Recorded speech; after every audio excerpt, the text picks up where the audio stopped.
Hey, hi everybody. How you doing? Let me turn on my lights here and get everything set up if I can. There we go.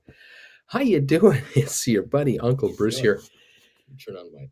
Welcome to Monday, December the 13th, 2021. Welcome one, welcome all. We're running out of Mondays, and I don't know why my hair sticks up like that. I don't have any hair, and yet the hair I have just wants to go. It's incredible. It wants to get out. It just wants to. It's dying to get out. Cheers to all of you from around the world. Thank you for joining me. A special hello to all of the folks who came by on Saturday to see us at our meet and greet at the Outback Steakhouse in Ontario. I have a number of thank yous to give out, and it was just a wonderful time. It really we couldn't have asked for better weather. Man, did we luck out? I mean, October the 11th, sorry, December the 11th, and we are having a get together on the patio outside. The sun was just glorious, pure blue sky, clear air. I mean, we came driving in from Palm Desert, coming down into the valley, and oh my God, you could just see for miles. It was beautiful. So it was really nice and worked out really well. Cheers to all of you. Having a couple more swigs of my coffee, kind of get going here. First of all, the folks at the Outback Steakhouse, I got to tell you, we had taken a look at setting up our meet and greet at the Regal Theater, but we just found that we didn't need the amount of room that they had available, and it would have been much too far a distance between myself and the audience. And when we realized what our number was going to be, it's going to be a nice small number of people. We thought, no, we got to make this much more personal. We got to get away from this, massive theater type setting and make it more intimate. So the patio at the Outback was absolutely perfect, and the staff at the Outback were great. They took good care of us, and I want to give a special shout out to that restaurant. If any of you are ever in the Ontario Mills Mall area in Ontario, California, the intersection of Highway 10 and 15, I would highly recommend you get over to that Outback Steakhouse, have a bite to eat, and let the folks know that you're here because Uncle Bruce from Stock Markets with Bruce sent you. Do me a favor and tell them that Uncle Bruce told me to come over here because of how well you took care of those folks on that balcony over there. I got to tell you, they provided us some complimentary appetizers. Jennifer and I told everyone, have whatever you want to drink, non-alcoholic, coffee, tea, pop, whatever. And the bill was incredibly low. And I was shocked at how little everyone had. A lot of people just had water. I was just blown away. Anyway, I think the next time we do one of these, we're going to we're going to pre-order more of these appetizers on my tab, and just have them bring them out every 15 minutes or 20 minutes. Just bring out another couple of plates of food because everyone was just sitting there listening to me. It was great. It was absolutely wonderful. We had a number of tables just lined up one after the other, after the other, after the other. And I stood sort of in the middle of it all and was able to talk to people over here and over here. Kind of just like I talked to you. Q&A going back and forth, people talking to each other. And the great thing about it all was where people began to realize, oh, you're so-and-so. Oh, you're so-and-so. I talk to you on his show all the time. We talk on the comment section. This is a real revelation, and it's just wonderful. So people, of course, are exchanging emails with each other and texting now. It's fantastic. So really happy about that. I want to also give out a big shout out to Lisa Fredrickson. Lisa Fredrickson from the Flint Creek Soap Company. Hang on, let me pull up this card. Let me see if you can see this just right. Look at that. There's Lisa. Lisa Fredrickson at the Flint Creek Soap Company since 2001. These folks here provided us with soaps that we could hand out to everybody. Cakes of soap. Look at this one. Bay rum flavored soap, handcrafted soap, cleaning up with Uncle Bruce. How about that? They made a special label just for us. Isn't that awesome? And here's their address here. Flint Creek Soap Company. This one here, ingredients: olive oil, coconut oil, non-GMO canola oil, sodium hydroxide, and fragrance. It smells absolutely delicious. It's incredible. We had like 4 or 5 different kinds of soaps, and we had a package we put together just for the gals and a package for the guys, and that went over really well. They also provided us some of these hand lotions. They gave us some of these hand lotions here. So if you see that very well, hand lotion. It's just some sample sizes, and absolutely fabulous. I couldn't have been. They offered this to us. They said, "Hey, you're doing the meet and greet. Would you mind if we sent you some samplers that you can give away?" I said, "Yeah, that'd be great. Good for us. Great for you. Why not?" So those of you out there who really want to look after what America is all about, and that is small business, check out these guys. Check out the Flint Creek Soap Company, and put an order in there. www.flintcreeksoap.com, and order yourself up something for yourself. Let them know how much you appreciate how they support Uncle Bruce and the gang. This was absolutely wonderful, and we are just thrilled. We went to a bakery in Palm Springs called Townie Bakery for fresh bagels. We had an emergency on Friday. We had an emergency. we were had been told to us when we had inquired at Sherman's Deli.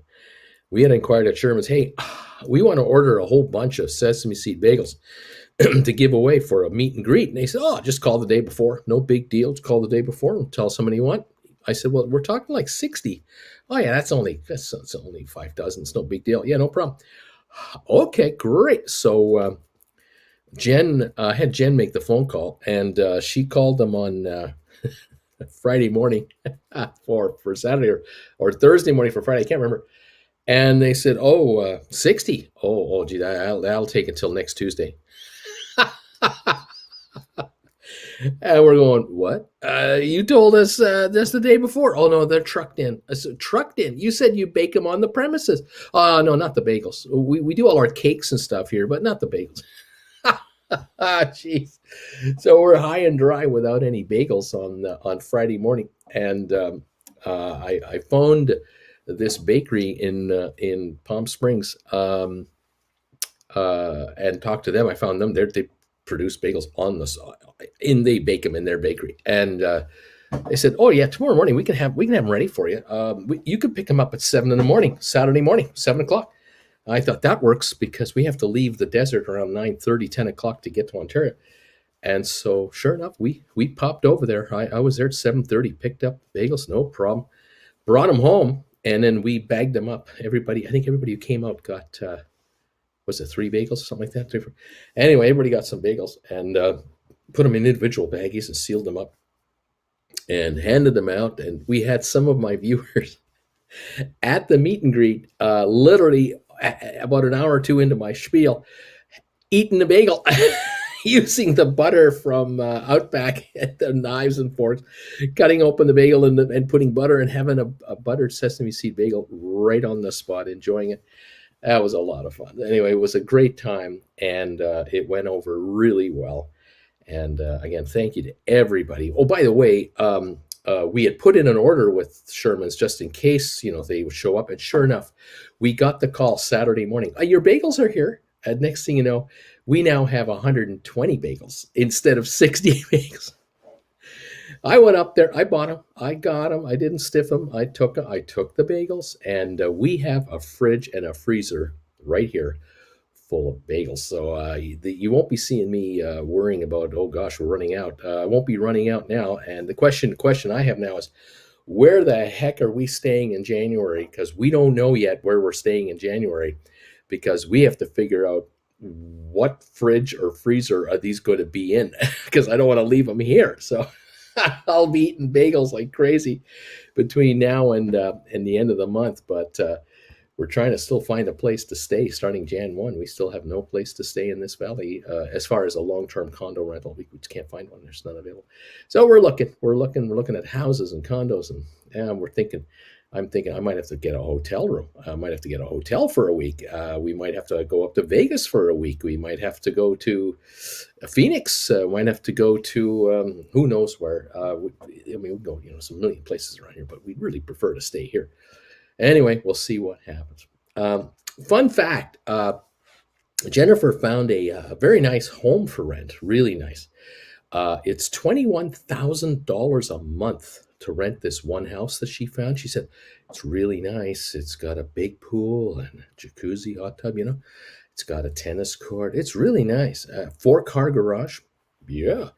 But if you want the pool heated and you want the jacuzzi heated, like the spa tub, you want those heated, $50 a day extra.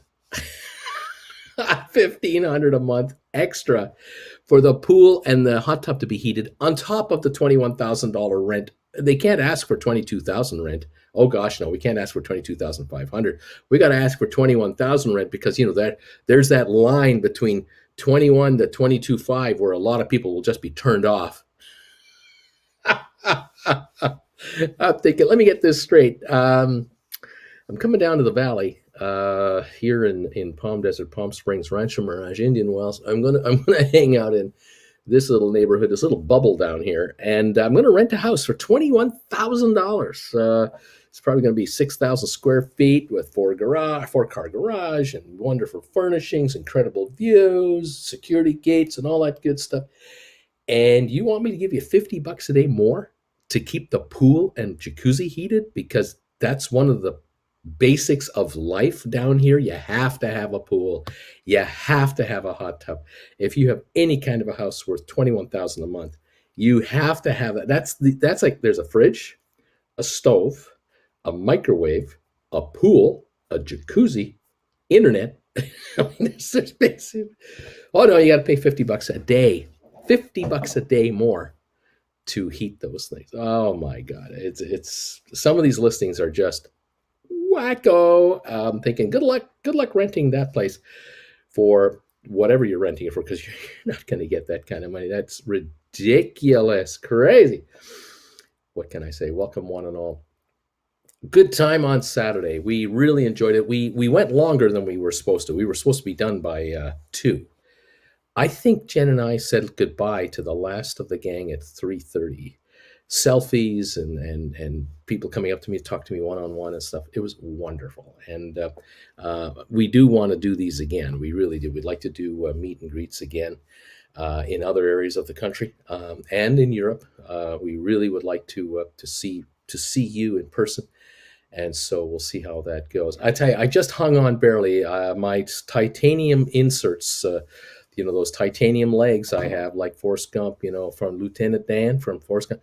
They hung on, but I was pretty tired. I got to tell you, I was pretty tired. My 4'8" frame, at the end of it all, I was kind of, I was pooped. But she had a good time. We have photos that have been taken and a little bit of video, and I think some folks are going to post a few things on the Facebook group page. So we're looking forward to that, and hopefully everyone will honor Jennifer's request to keep her image a secret.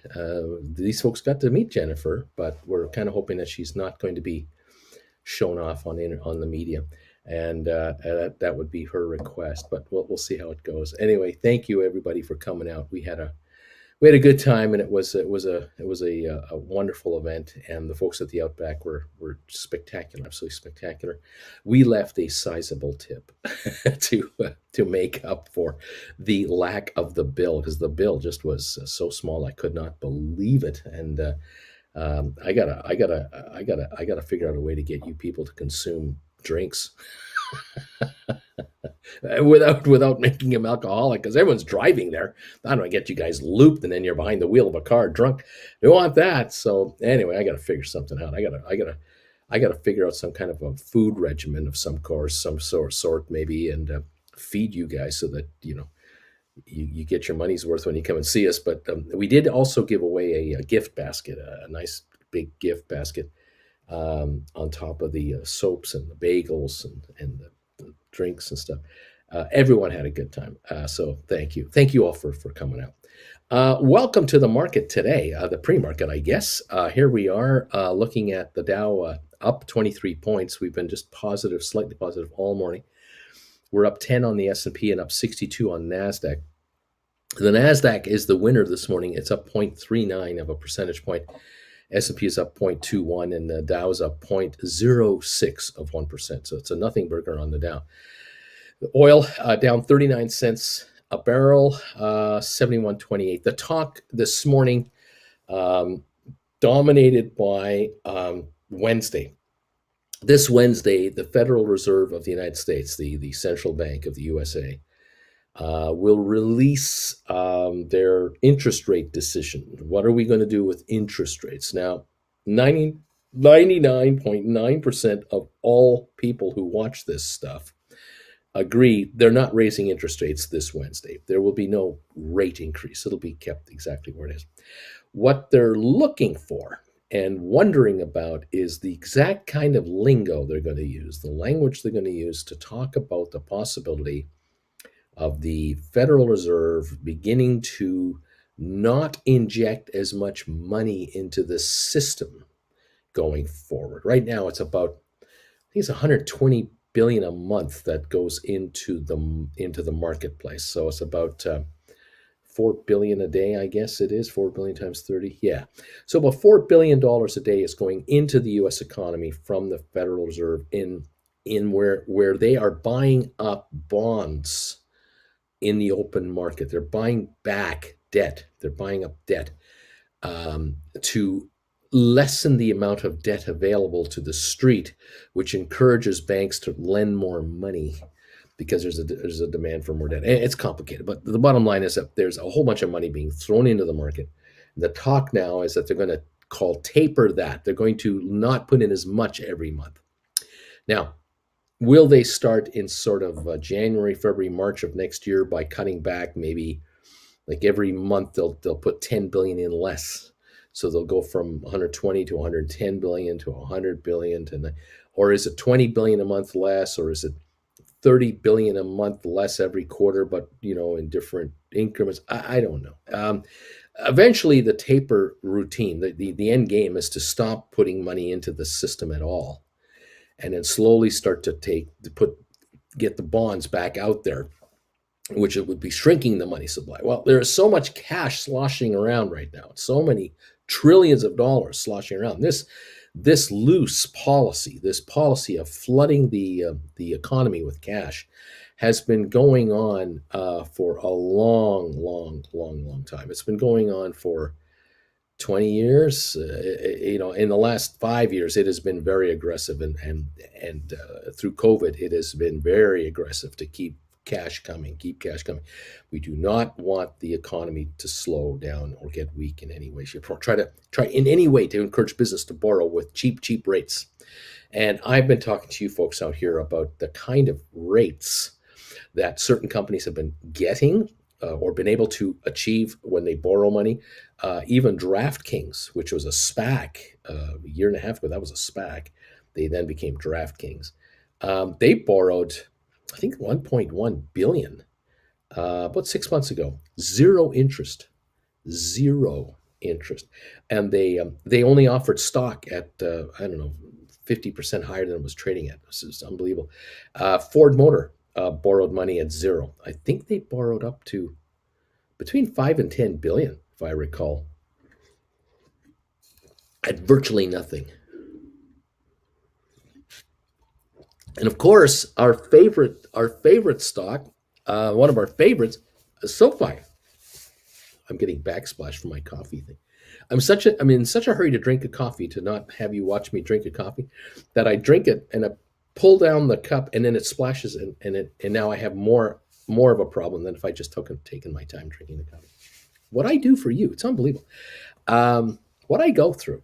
Anyway, SoFi, they raised 1.1 billion. There's zero interest, absolutely no interest whatsoever, and it's all for stock conversion. They're just going to offer stock.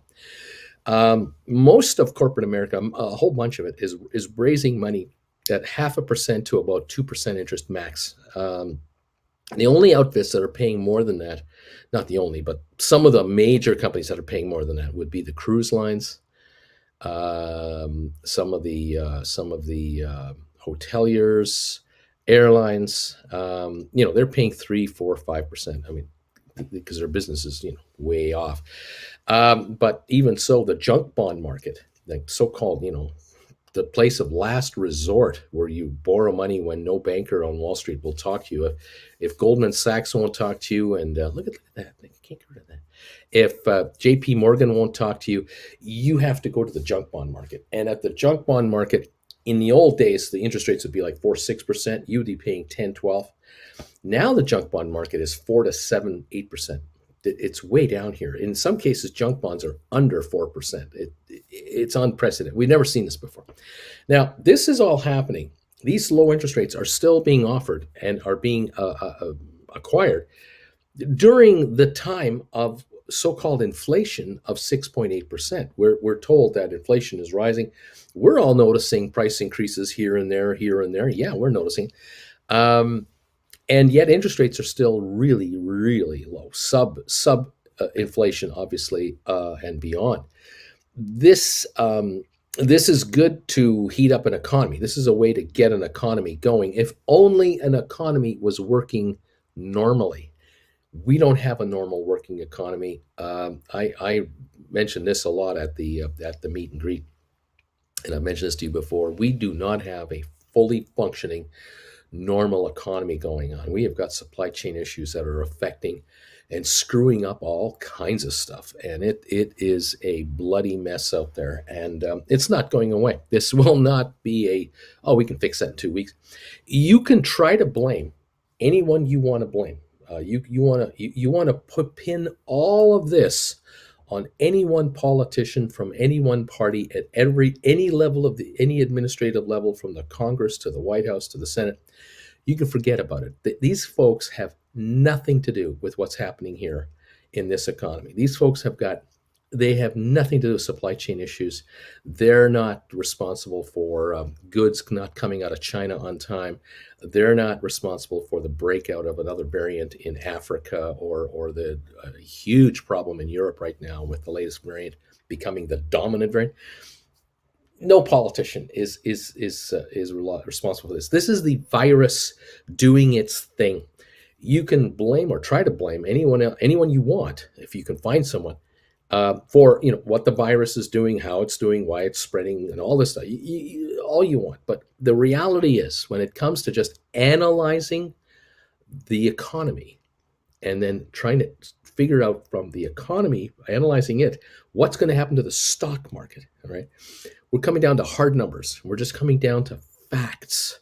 The facts are that supplies, parts that have to go from certain factories to certain factories at a certain period of time to keep that production line perfectly running for deliveries to go out on time is broken. It's being disrupted, and it's not shattered. It's not like there's nothing moving. It's moving in bits and pieces. It's starts and stops. And so production lines in Detroit, assembly lines in Illinois, Ohio, Pennsylvania, in Canada, Mexico, in Japan, in Vietnam, China, all over the place, they have issues. This is a global problem. It's not any one region. It's not any one business. It is completely across the board, globally. South America, Africa, Asia, North America, Europe, everywhere. And it down to the bottom line, it comes right down to wherever you live and wherever you like to shop in person, you will find from time to time certain things just aren't in stock, or you have a much lower selection available to you for what it is you're after. And that's the way it's been going now for months. And you go into your favorite store here or store there or store there, and you'll notice that, well, this is here this month. It wasn't there last month, but that's now not in stock. It's this rotating musical chair game with supplies and finished goods coming out. And it is affecting business big time. And that's it. And there's no one person that can fix it. No one person can create it. It's the virus. It's all the virus. And Unfortunately, there are those out there who don't believe in a virus. They believe it's a hoax. Nothing you can say, no matter how many body bags are needed at the hospital, how many funeral homes are just up to here in business, how many graves have to be dug, how many people go into hospital, how many people are suffering from ongoing, lingering effects after they've recovered, theoretically recovered, but they're still not fully recovered. All of that is not enough to convince certain people that this actually exists. And then there are those who believe in the virus. Oh, yeah, they totally believe in it, but they will not get vaccinated because it's a government conspiracy. It's a whatever. All kinds of new religions have been discovered in the last 6 months. Incredible how many there are. All kinds of beliefs, and unfortunately for the human race, because we don't all think alike, and that's one thing we know. We also don't think alike when it comes to what's the best way to handle this virus. And trying to herd cats, we're trying to herd cats, and you can't herd cats. And then you add country after country after country after country into the mix. 142 countries in the world, 160, whatever the number is. We have got a human race nightmare going on, and it just keeps going. It just keeps going. It just keeps going, and there will not be a final solution to this problem with regards to the snuffing out of this virus. It is not. It is not feasible. It may be with us for decades. Yep, I'm the happy guy telling you it may be around for decades. Hopefully, the worst of it, the 99% of it, can be really snuffed out. But there will be pockets on this planet where this virus will be alive and will be continue to infect. And every once in a while, someone from a developing country will go through that area, be exposed to someone who's been in that area, and it just keeps expanding out. And we're going to need to have continual boosters. Do not be surprised if every 6 months to 8 months you're going to need a booster shot, depending how old you are, for the rest of your life, like for now, forever, now, all the time. This is the new normal. This is going to be a new normal, and this is why it won't go away. If everyone got the vaccine, everyone did. The theory is everyone did get vaccinated 6 months ago when it was first being hit. The experts have constantly said, this thing would be 1/10 of what it is now, but it wasn't going to happen. It was never going to happen, and it's not going to happen going forward.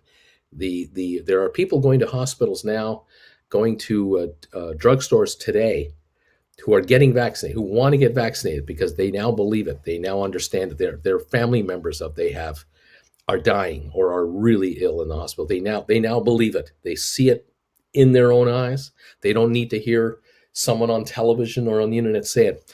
But until they see it themselves happen to someone they care about, they won't believe it. And it's too late. It's for a lot of these folks, it's too late in the hospital.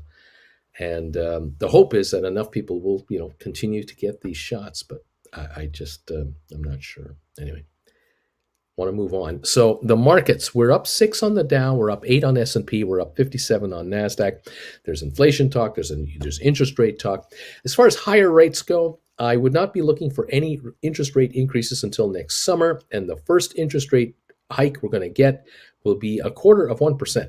So what difference will that make to your life out in the real world? If you owe any money to a credit card company and they're charging you 18 to 24% interest per year, the changes will be nothing. They will continue to charge you 18 to 24% per year. If you have a house and it's coming up for a renewal, a mortgage renewal, you'll be able to shop around and probably still get a really low rate, because yes, there'll be higher rates posted at the Fed, but passing it on to the final customer is another matter entirely. And frankly, if a whole bunch of people decide to delay the idea of buying a house because rates are going up, all of a sudden, a whole bunch of mortgage money that was earmarked for those folks to get into the housing market has nowhere to go. And that mortgage money now needs to be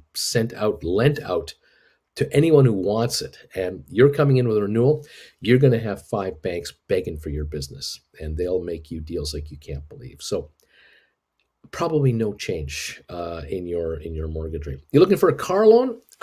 You're probably noticing right now you can get a 0% car loan from car dealers, car companies, manufacturers. No payments for 90 days and all that. Keep looking for that. Just keep looking because the competition between the automotive sector is relentless. That's not going to end. There are car companies so far behind on their quotas for sales because they can't get the product out.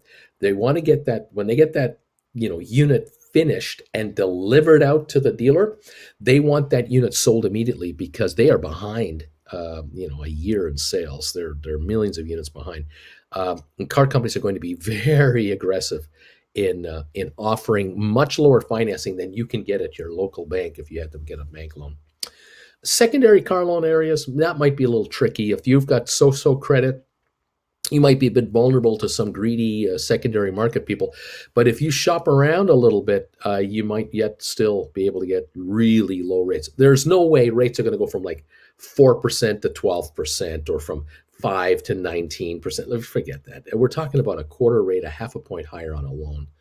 That's all we're talking about. So you're going to get a car loan for 6 years and pay a quarter% more on the loan than you would have. Yeah, it's a couple of bucks more. It might be $1 a payment more. Backbreaking? I don't think so. A lot of you out there who are obviously employed, not employed, but thinking of going back to work, or you've gone on your own, but which is great. Many of you are doing that. But those of you who are, still going to be working for company whatever, you probably are going to find it a lot easier to negotiate a raise this coming, pay period. Whether you negotiate now and bring it up and say I want 10% more, or 20% more, or whatever you want. If you find that you can shop around with other companies and find out that you can get 30% more money and you're getting paid now, you may or may not want to even talk to your employer. You might decide, I'm not even going to talk to my employer about getting a raise because I'm 30% underpaid.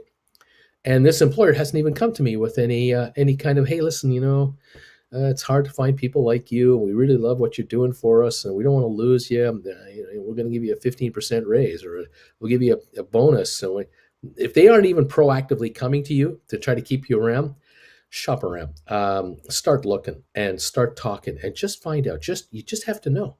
You may find that 3 or 4 other employers out there, they might only offer you what you're getting, barely a little more, maybe 5% more, but with fewer benefits. You're happy where you are. Great. Well, now you know.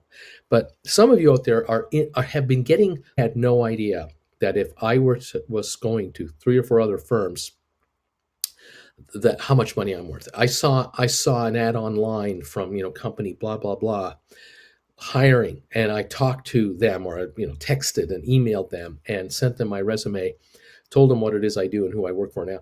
And they came back to me with an offer that just blew the doors off of what I'm getting. And there's no way I'm going to get that kind of money where I am. I have to work another 5 years to even see myself move up the ladder. Or they stopped promoting me like 5 years ago.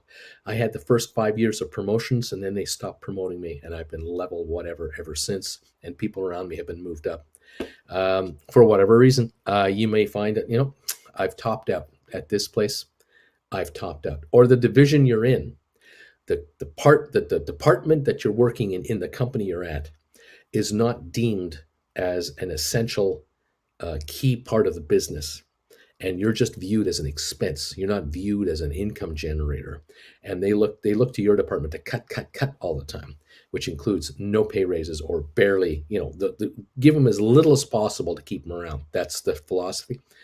You may find that the skills you have could actually work in another part of that corporation where growth is everything, and enhancing sales and revenues. But then again, you shop around with a few companies around where you live, and or not, because you may work from home for these other companies that are nowhere near you, and you may find that a company out of 1,000 miles away from you will say, we'll hire you remotely to do this work, and here's what we'll pay you. This is what we're offering. Or would this be enough for you? And you may find that you're in for the shock of your life as to how much more you can make through other entities. Way to go. It's you have to constantly keep score. You have to keep score of what you're worth, not only to your employer, but what you are really worth on the street, and find out what others are offering for other people who do what you do. Because after 5 and 10 years of your service to a company or a couple of companies, you've built up so much experience and street cred, and you know so much more than you knew 10 years earlier. You should be being paid 5% more every year for that. That knowledge is invaluable. That's like 2 to 3 more university degrees that you've added to your resume. Because these employers, they keep playing this game. Well, they'll say, well, we can't hire you unless you have a university degree for the position that you're in. And so we can only pay you X amount because you have a college degree, maybe a community college degree, but you don't have a master's degree. And they play the game of, well, you have to have this and this to get this level of pay, even though you can do the work, even though you are doing the work. Then you find out with other organizations that they're not interested in the education so much. They're interested in the experience more than the education, because after 10 years of being out there with a typical 3-year college degree or 4-year college degree, you've added another 2.5 college degree timeframes to your experience level. So you have your college degree plus 10 years work experience. That's like walking into the door of an employer with 3.5 college degrees. That's how I look at it. And you're in your 30s, you're in your 40s, you have this under your belt or more. Oh my God, you're worth a ton more money than starting out in those early payday packages. Ton more money.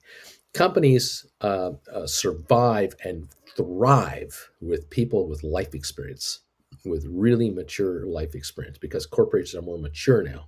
They're more stable now. An employee who's been around 10, 15 years and longer shows up on time, don't take many sick days. They get the job done. They don't take as much stupid crap from stupid people, because you don't interfere with someone who's like a master at what they're doing. Corporations who understand how good their employees are try to make it so that these employees can just keep right on working and stay out of their way, because these folks are very productive. If you can show a new employer how smart they would be by hiring you, taking you on with what they're getting with you, they will pay the dollars, because you're not expensive. This is the market price for this kind of talent. Remember, those of you, a lot of you don't know this, but if some of you ever get ill, get into a car accident or something untoward happens, and your employer has to replace you with a temporary emergency fill-in employee, it is quite common where someone will be brought in through a headhunting agency, like a Manpower Services or some kind of a temp agency. People will be brought in to fill in your job. Some firms find out that they have to hire 2 people. They can't hire one person to do your job. They have to hire 2 people to do your job. And each of those people are 50% to 100% more expensive per hour to fill your position while you're away. And so all of a sudden, they're realizing in their managerial department, good Lord, this employee that we're paying so much for, it costs us 3 to 4 times as much to replace this person. If we ever lost this employee, we would have a massive increase in expenses. When is the last time we reviewed this employee's position with our company? When is the last time we really did this? Now, unfortunately, I think personally, less than 10% of companies do this. I think 90% of them bury this information. They don't want you to know how valuable you are. They don't want your coworkers to know how valuable you are. They don't want anyone else to know, because if the word got out that you are worth double what you're being paid or more, people all around you are going, wait a minute, I work just as hard as this person does. I have just as much experience, or I have 3/4 the amount of experience. I should be getting at least 50% more than what I'm making, or 20% more than I'm making. This starts a revolution. This starts a war within the organization. And all of a sudden, the organization is in real trouble, because then the real Achilles heel comes out of the company, that the company has been mispaying or underpaying its employees for the effort that they're delivering. And the top 5% of the company's, management, the ownership, they're taking all the gravy and they're not passing it on to the lower end. And the lower end starts to realize we are really getting hosed here. So instead of having a 5% turnover or a 10% turnover a year, the firm all of a sudden has a 25 to 35% turnover rate per year. That drops productivity dramatically. And corporations now automatically don't do as well. It's just a fact of life. So the company can either pay one way or the other. They can be proactive or listen to you and have a chat with you if you bring it up and pay you what you're really worth, especially if you've done your homework and you figured out what you can get. Or they don't. They pay now or pay later. And if you walk and now they have to replace you, and now they realize, oh my gosh, we're bringing in 1.5 people here to handle this person's job, and the 1.5 people are 20% more expensive than the person we had in the first place. Oh, we're paying double now. They realize, oh my God, are we in trouble? But that's their problem. That's not your problem. Your problem is your problem, or your solution is to find out what you're really worth and get it. So those of you who I meet in person, those of you I chat to one-on-one, those of you who listen to me here rant and rave, you know what? I'm thinking about you guys, the rank and file out there. There are so many of you that are right in the middle. You're not the junior employee anymore. You're not the senior, and you're not going to become a senior employee because you're not related to the boss. You're not having hanky-panky relationships with someone in the organization that can get you higher. You're never going to do that. You are a straight shooter. You are an employee that is loyal to the company to a degree. That after that, all bets are off. And when the company's not loyal to you, or they might be loyal to you where they think they're loyal to you. They think, oh yeah, we always love you and we have the benefits for you and everything. Great, but your check just does not reflect reality anymore. Time for a change. And the only way it's guaranteed to happen, change is guaranteed to happen when you make it happen. If you're waiting for the day that your manager is going to come to you and call you into the office to say, listen, we got to give you a 30% raise. You are unbelievable. You can forget about it. That never, ever happens. It doesn't happen. Most people getting raises, getting way more money, leave the company to go to another company. That is the fact. It is the normal. It is the everyday thing. But there's another new thing happening now, today, and we're talking about the virus. Because of this virus, many of you can now become self-employed, and you can literally hire yourselves out as individuals on a retainer basis, where you give this company 15 hours a week, this one 15 hours a week, this one 10 hours a week, or you incorporate a consulting agency under a corporation or S corp or an LLC or whatever your tax advisor tells you is the best way to go. And you may either on your own create your own entity, or you may find that there are 15 of you in a certain department at the office, and you 15 guys and girls, you bowl together, you golf together, you got a social club, you hang out all the time, you know each other's children, and 5 of you guys might get together and say, you know what, we're going to create our own consulting company. The five of us are going to be our own entity. And you may be the ringleader. You might be the one creating the company, and you're just going to feed these people work. Or the 5 of you are all going to be shareholders of the entity to a whatever percentage gain amount. And you're all going to walk within a month from the organization as you build up this entity and take on more work. And literally, your entity, your consulting company, will actually be negotiating with your former employee to offer them services on a consulting basis, corporation to corporation. And the corporation you used to work for will pay this company way more money in for their services than they would pay their own in-house employees, because it's a corporate to corporate contract. Remember, the corporation can now write off that contract in full without any, without all the rigmarole of those 5 employees. It's just one entity that we're hiring, and they have to handle their own payroll stuff and their own employee holiday benefits and their own whatever. That's your problem. You guys are self-employed. You figured out yourself. Well, if you guys are getting double to triple the rate per hour that you're used to get. You can afford to hire someone on the side, a part-time auditor, bookkeeper, tax advisor combination to handle all this stuff so that you guys can just make double, triple the money. And you'll pay 5% off the top to have someone administer it for you. Easily done. This is the new world.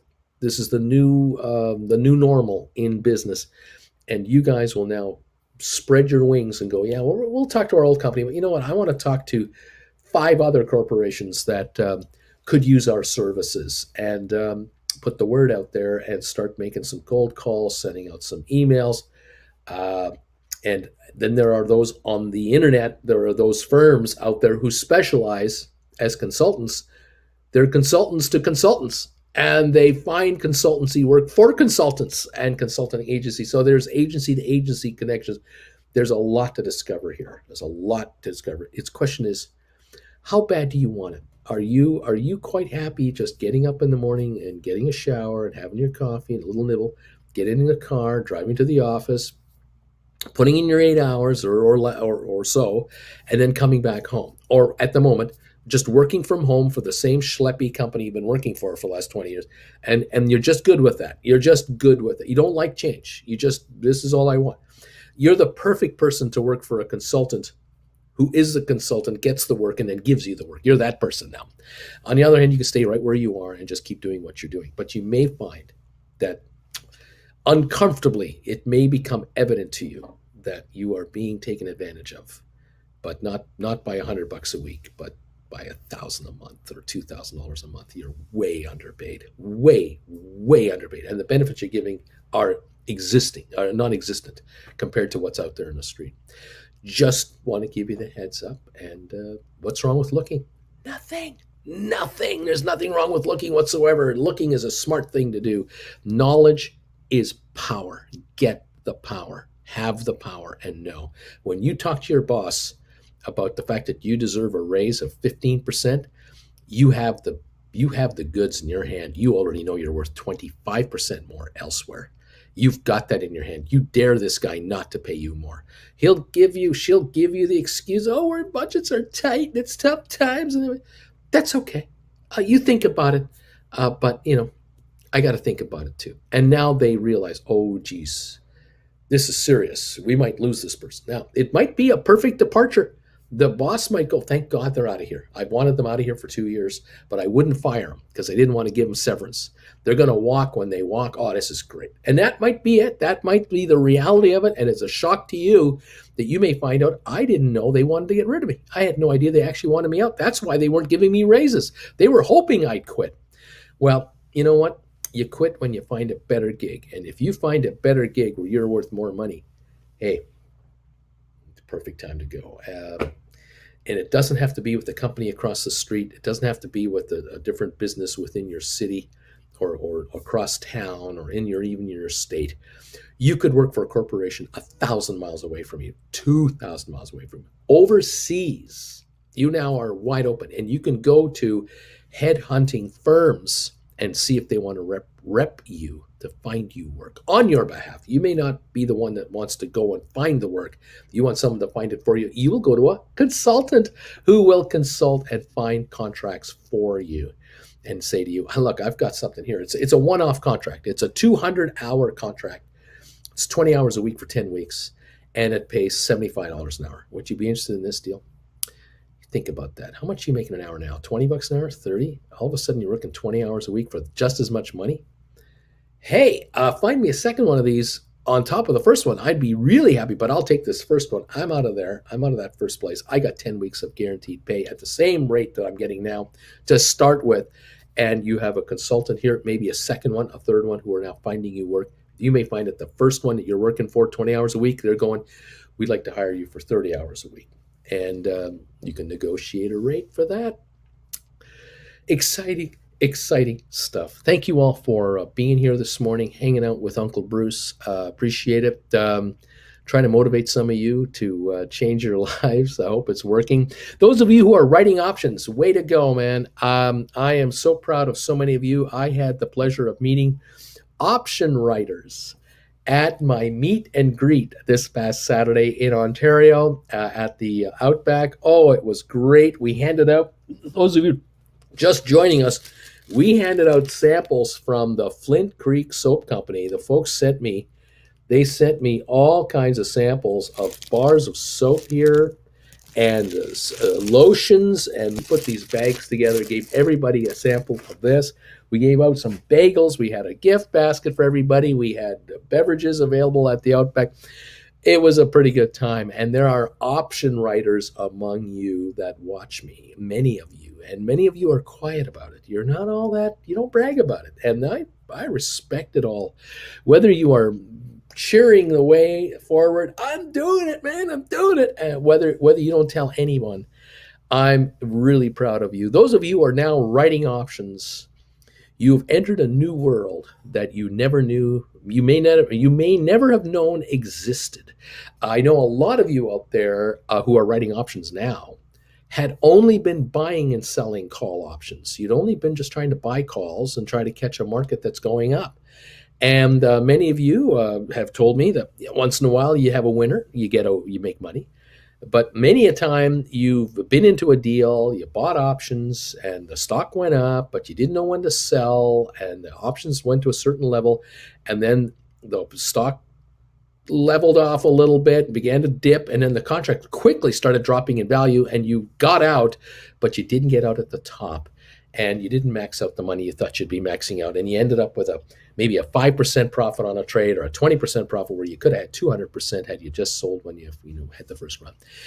This is common in the options business. This is not unusual. Options, as you know, if you follow me a lot, are creatures that will depreciate as they get closer to their exercise date. Whether they're in the money or not, they will depreciate to either their actual true book value, what they're really worth in actual terms, or they're going to zero. If they're at the money or out of the money, they're going to zip. And a number of you were telling me how on Mondays and Tuesdays, you're looking to write options that expire this Friday. 4 days. You're only looking for 4 or 5 days of time, and you want that option dead. And you're quite happy writing a call option well out of the money and taking in not a lot of cash per transaction. You're happy bringing in a couple of bucks, $1.50, $2, $3. But you know what? It adds up every week. It adds up, and it's a question of how many can you write. Sometimes it's not a matter of how much per contract you make. It's a matter of how many contracts can you create that will become, in effect, virtually worthless by the end of the week.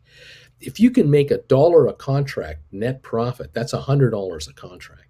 If you write one a week, you're making $100 a week. You can write 10 a week, you're making $1,000 a week. You write in 20 a week, that's $2,000 a week, which is $8,000 a month. If you're making $8,000 a month on option depreciation from Mondays to Fridays or Tuesdays to Fridays, and you've got a day job, you're asking yourself, what do I have a day job for? I'm making more money doing this than my day job will ever pay. I don't have to work for anybody. I don't have to take this crap from my bosses and my coworkers and the commute and everything else.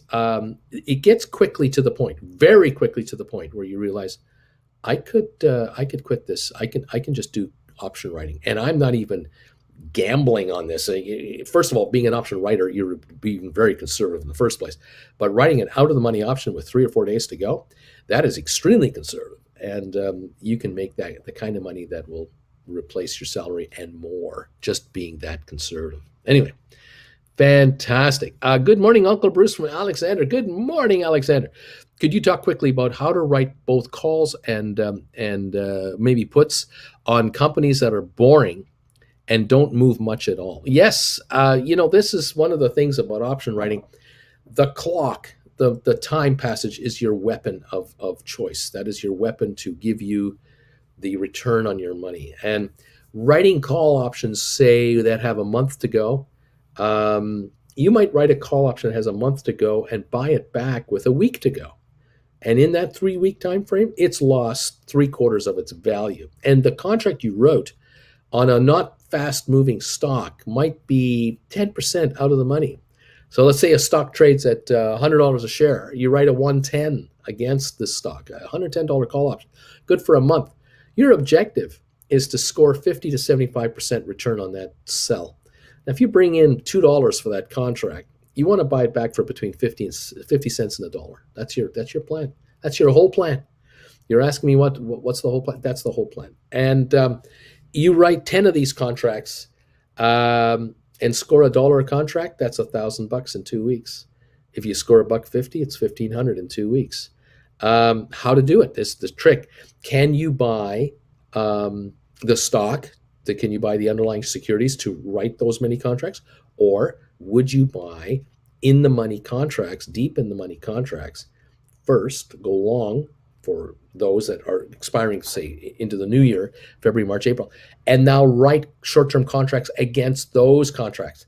Can you afford 10 in the money contracts instead of 100 shares? Can you afford 10 in the money contracts and write 10 a short-term out of the money, 1 month out of the money contracts against them and score this kind of a gain?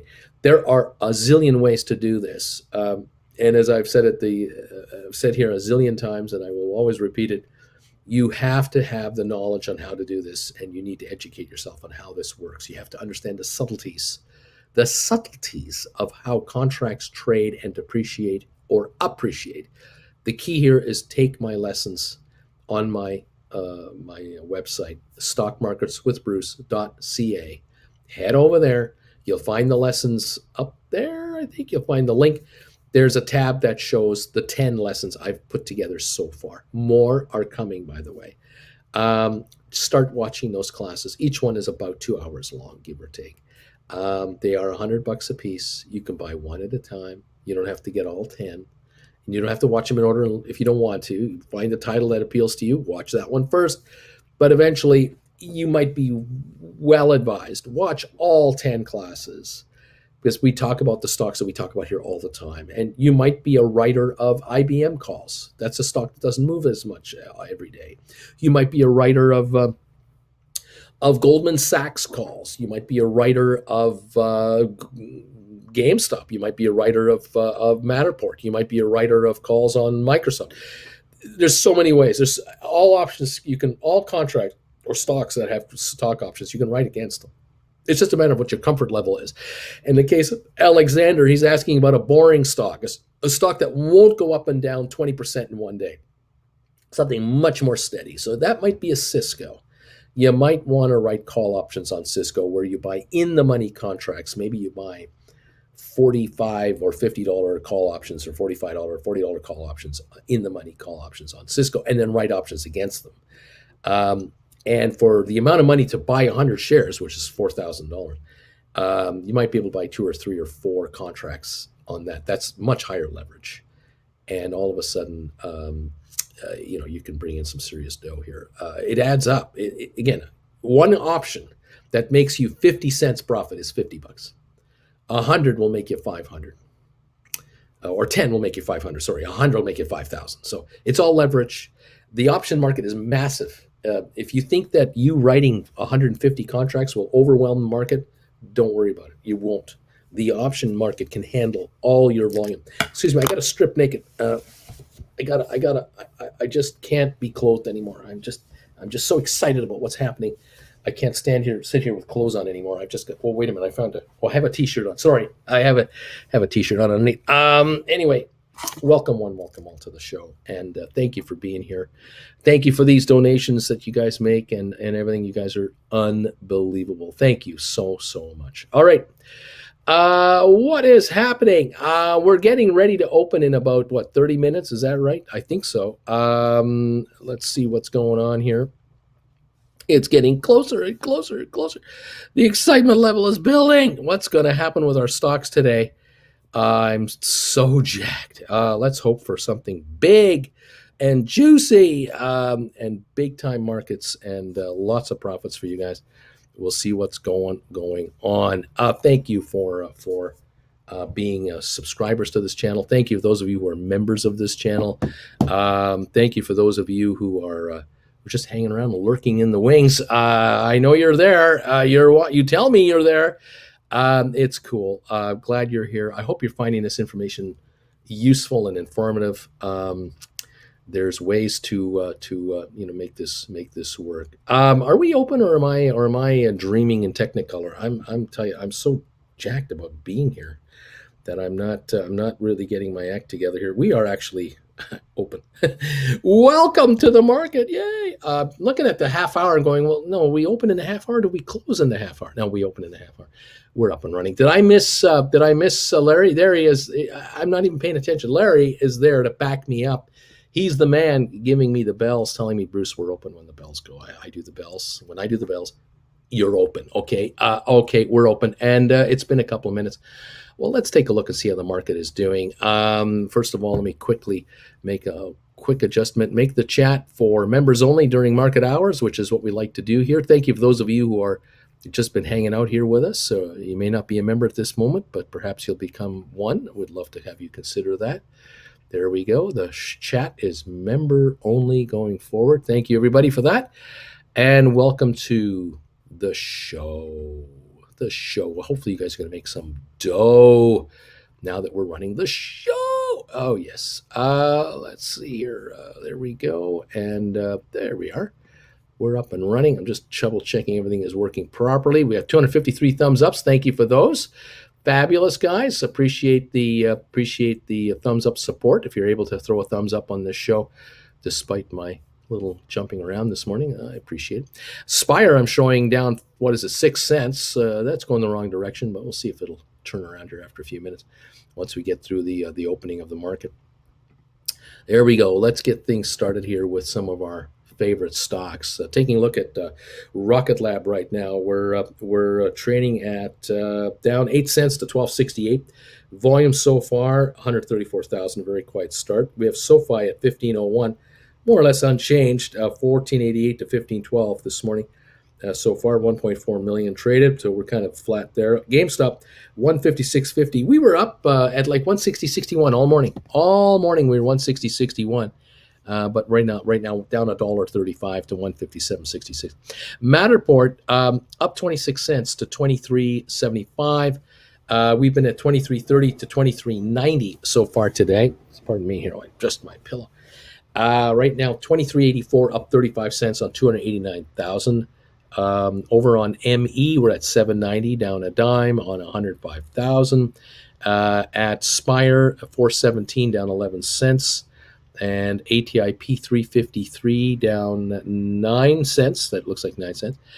Smart Rent, hang on one second here. Smart Rent is 11.13. Last trade, that was Friday. I don't think we're open yet. Cyxtera, 11.17.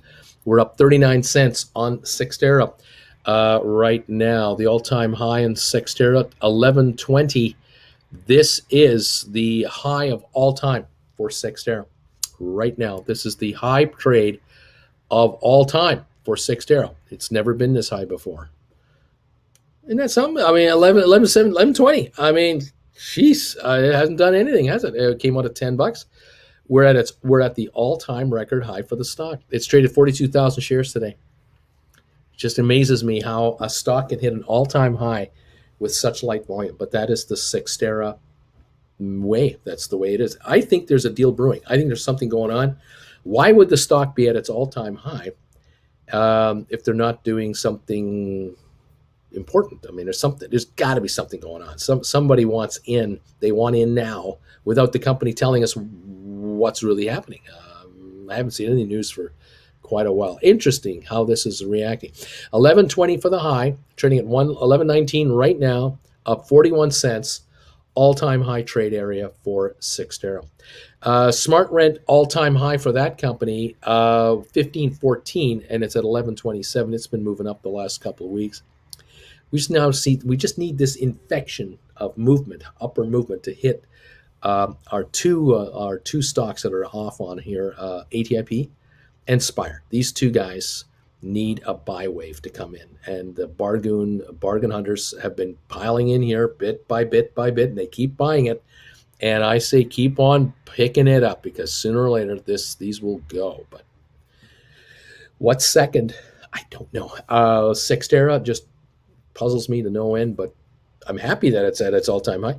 Rocket Lab SA now is up 6 cents. SoFi is up 2 cents. GameStop down 388. Matterport up 39. ME up a nickel. Spire down 11.9 cents. ATIP down 12 cents. SmartRent up a dime. Xterra up 40. AMC Theaters down $1.03 after yet another weekend of movie going.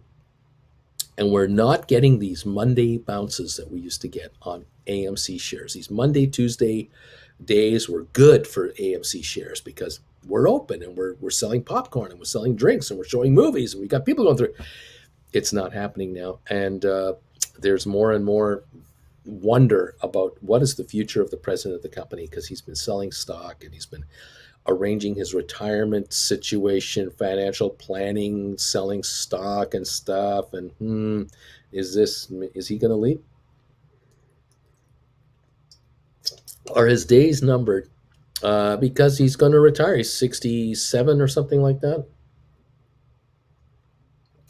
And if he did leave, or if he became, physically, health-wise unable to continue, who would take over, how fast, and what would be the direction of the company? This company needs to sell paper. They need to raise money, and they need to pay off bankers right away, because otherwise it's a slow bleed. So I don't know.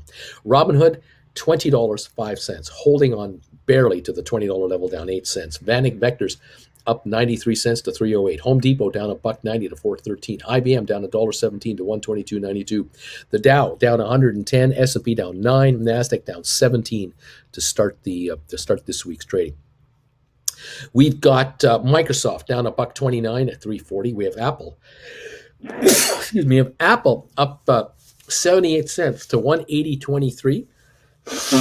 Excuse me, folks. Tesla down $23 at $9.93 a share. Bed Bath Beyond up 19 cents. BlackBerry up 14 cents. Royal Caribbean down 262 to 72.88. Royal Caribbean is beginning to back up a little bit. It started off this morning at 75.70, but hasn't been able to hold it. 3 months ago, this stock, not even 3 months ago, November the 5th, it was $96 a share. That was 1 month and 5 days ago. It's 36 days ago. It was 96.67. Yikes. That's come way off. We're down on Norwegian. We're down on Carnival as well. Goldman Sachs, $388 a share, down 305. This is the kind of stock where you buy in the money calls around the 310, 20, 30, 40 range, maybe 350 range if you can. Try to pick some of those off and write options against this stock. This company is trading at 6.39 times earnings. Unbelievably cheap. Amazon down $26. Facebook up 4. Google down 17. What else going on here? Cisco down 8 cents to 59.17 at the moment. Very quiet start. We have the Dow now down 126 as we begin to start this week. Interest rate decision on Wednesday, kind of dominated, but kind of not. It's not the interest rate decision we care about. We don't give a crap about that. There will be no movement in interest rates this Wednesday. It's a question of the tapering program. Will the Fed ease up on how much cash it keeps injecting into the economy? We're going to watch for that. Down 140 on the Dow. We're down 15 on S&P. We're down 47 on Nasdaq. Oil off 43 cents to 71.24. So that's what we have going on here. It's early market, early reports, and I thank you all for coming out. I know a lot of you are talking to each other. Some of you may have been sending me messages and I haven't got them yet, or I'm just not recognizing them. Sorry about all that. We're going to see if there's any questions for me. If you have any questions for me, fire away. Let me know. Of course, you know how I'm doing this a rant every morning, and it sort of preoccupies my first hour. Thank you, everybody, for being here. Samuel, that guy, I like the idea of a poor man covered call, but I'm going to stick with the regular old calls for now. Whatever turns you boat, man, it's all good. To anyone that bought my $16 SoFi covered call last week, thank you. I will buy them back today. I appreciate the $3,000 though. You're a peach. You gotta love the love there. I mean that is pure affection. I mean really, and Credit Savage is more than happy to buy the call back. I mean, the generosity displayed. I mean, it's not like he walked away and never comes back. He's saying, "Hey, I'll buy him.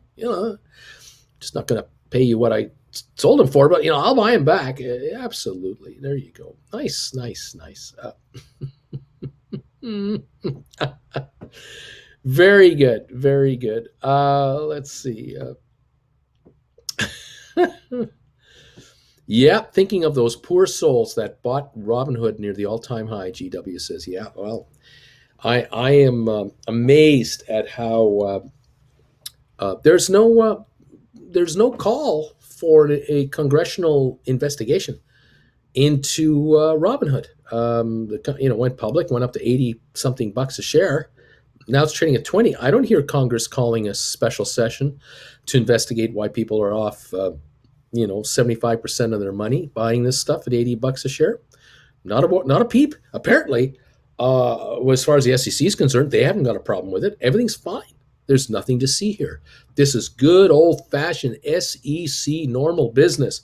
We let companies go public that have dozens and dozens of lawsuits against them for improper trading, undercapitalization concerns, all kinds of violations of SEC rules, the restriction of stock trading by a cash investor. We let companies like that go public when they file a prospectus on an IPO. Here at the SEC, that's how you do it. And if the stock starts off at, goes from 32 to 82 in like 2 or 3 days, and a whole bunch of people get sucked in to buy 70, 75, 80, 81, $82 stock, and then it goes all the way back to 20. There's nothing wrong here. Everything's fine. It's all been disclosed.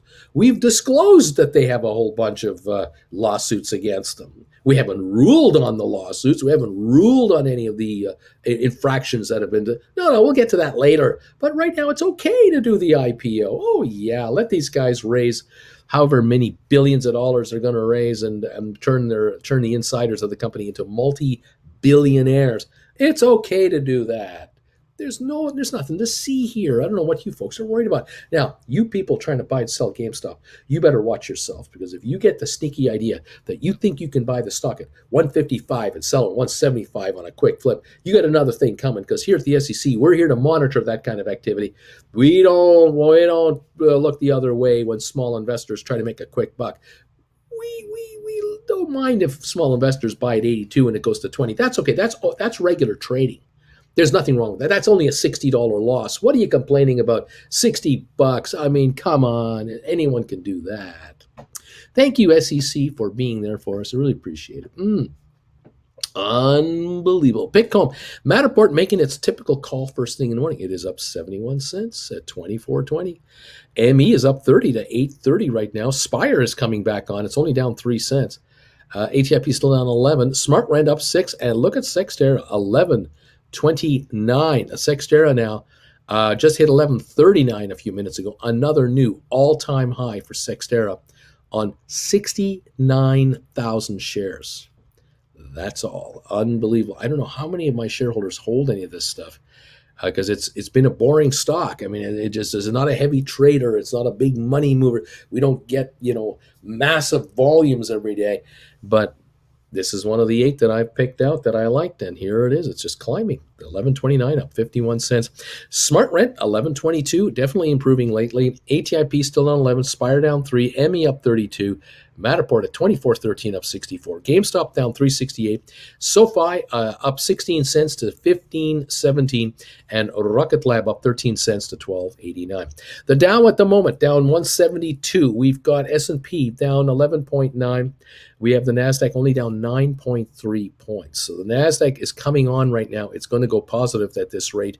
It's only off 0.03%. It's down only now. It's now positive. Nasdaq just went from 9 points negative to half a point positive. Nasdaq has turned the corner. It's gone first. Will S&P follow? Likely it will, to a degree, because if a bunch of the S&P, a bunch of the Nasdaq 100s are moving that whole index up, it would have to be the FANG stocks, and that will influence the S&P. I understand as of this morning that Apple is now responsible for 7% of the S&P 500 index. That's how powerful that's how powerful Apple is. Apple by itself is equal to 7% of the S&P 500. It's incredible. The Apple shares are at 180.47. They've topped out at 181.80. The talk here is that, well, the stock is going to hit a level so that the company will be valued at $3 trillion.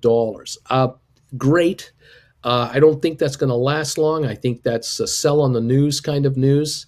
I've been waiting for a catalyst that might spur people to go, okay, you got your print. It's okay now. You're happy. You got your $3 trillion print. Now we'll get back to reality. The stock was 147 a month ago. It's 180 now. We're kind of $33 higher without a lot of massive economic spin-off news coming out of here. Maybe the shares will reach maybe 170 on a little test, maybe a 165 test range before we go up again. Again, I'm just speculating with you. I'm not guaranteeing it'll happen. But the shares range now 179.76 for the low, 180 for the high. That's a $2 spread. And as I say, I think we're going to get the $3 trillion instant, valuation for a moment, and then we may have a pullback for profit taking. I just kind of get that vibe on Apple because it's not being driven by fundamentals. This company is not doubling their income this quarter. They're not bringing out a brand new something we not heard of. That's not happening. So a little too much, maybe a little too fast. And a lot of folks have been joining in on the bandwagon on this trade, and I think this train might be running out of steam temporarily. Eventually, Apple will go to 200 a share, but I think that's next summer, not December of this year. I think next summer Apple does it. But hey, exuberance reigns supreme, and that's what we have going on, I guess, at the moment. Okay, where are we at otherwise? Sorry, let me see. I'm touching my computer screen, wondering why isn't doing anything. You can't touch the computer screen, but you can only touch your iPad. What can I say? The Rocket Lab up 13 cents to 12.89, and that's near its high of the day, so we're happy to see that. Let's go. Any more comments here? Comments, questions, anything like that? So is Wednesday the doom day of the week then? I don't know if it's a doom day. It could be that the bond market goes straight up on Wednesday, because the Fed says what everyone expects the Fed to say. Great, got the news. Okay, let's move on. That could well be it. Because I think that we've already had movement of the long-term bonds and mid-term bonds. But on the other hand, you know what? There is also open defiance being talked about. There's open defiance among bond traders who are saying these Fed guys, they just don't get it. They think that they're dealing with a fully functioning economy when they're talking about inflation and they're talking about industrial production and all this. And it is true, the U.S. GDP numbers are great. They're looking very good right now.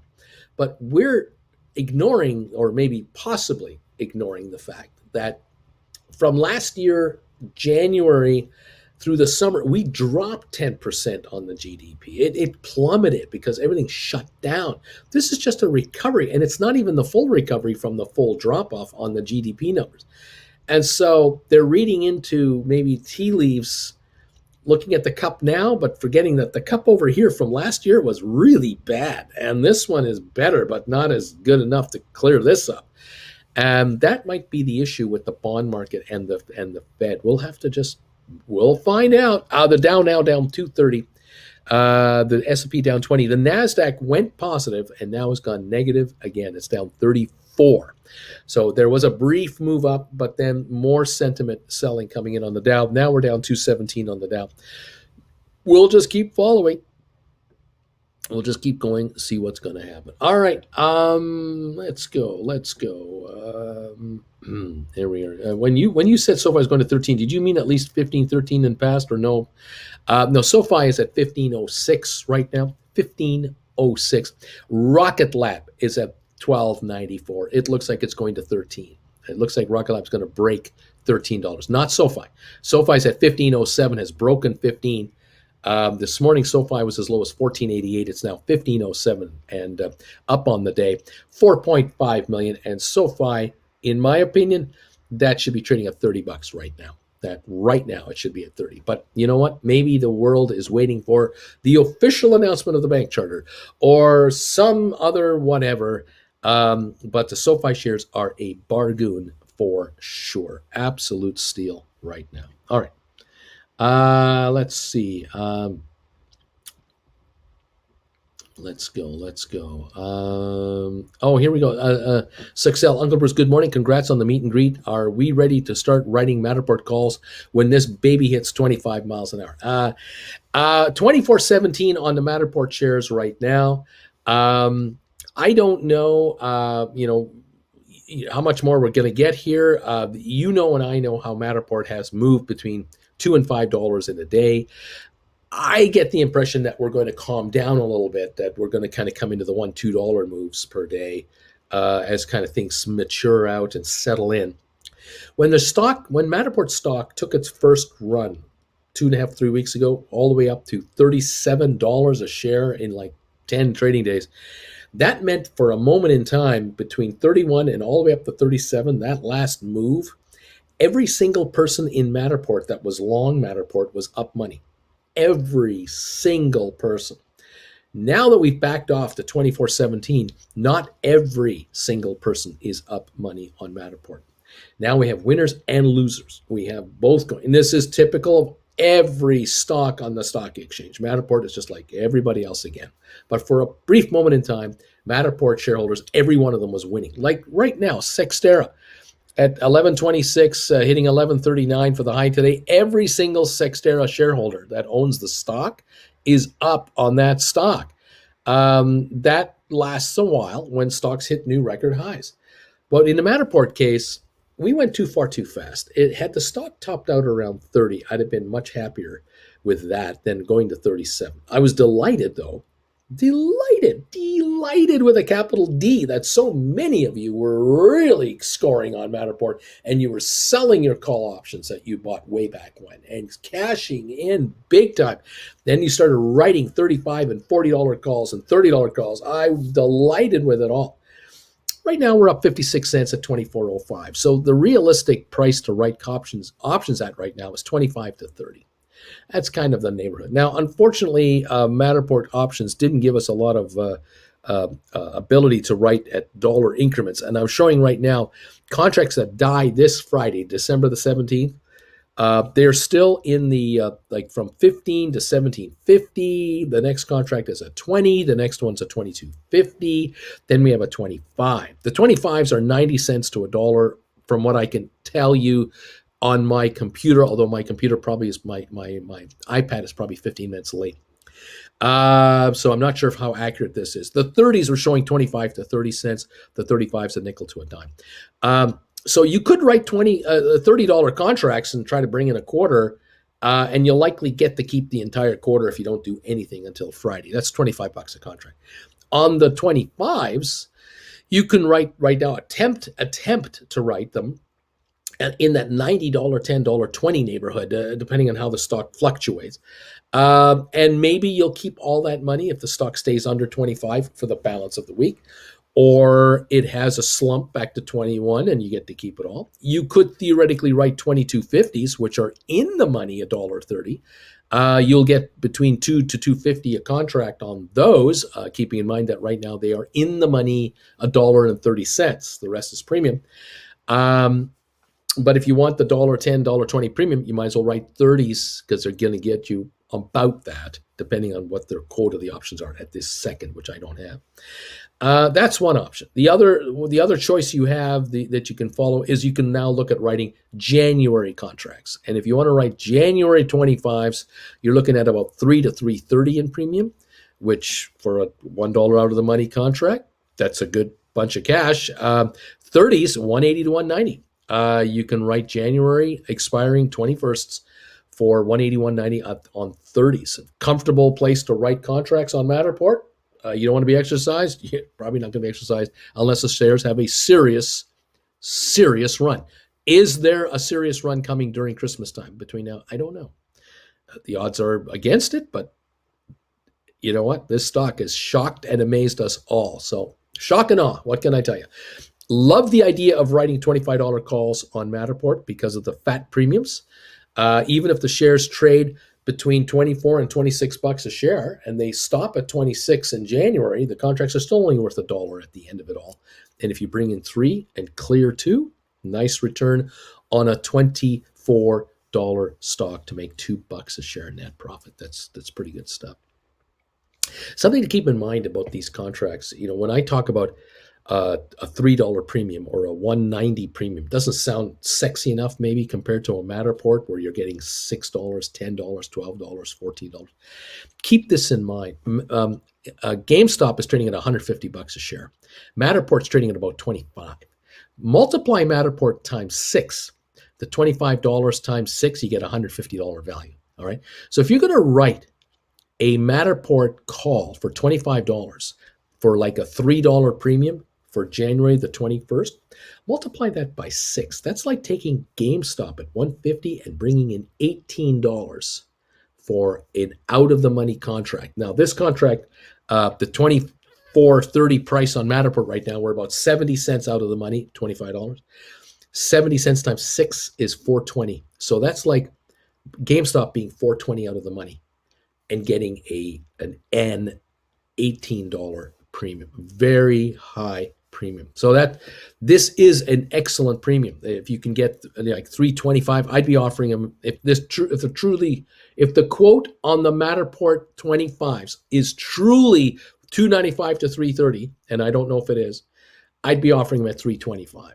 Then that's what I'd be doing if I were to write the 25s. If I'm going to write the 30s, I'd offer them at 185 because I'm showing a 180.90 market. I'd be offering them at 185. But that's just me.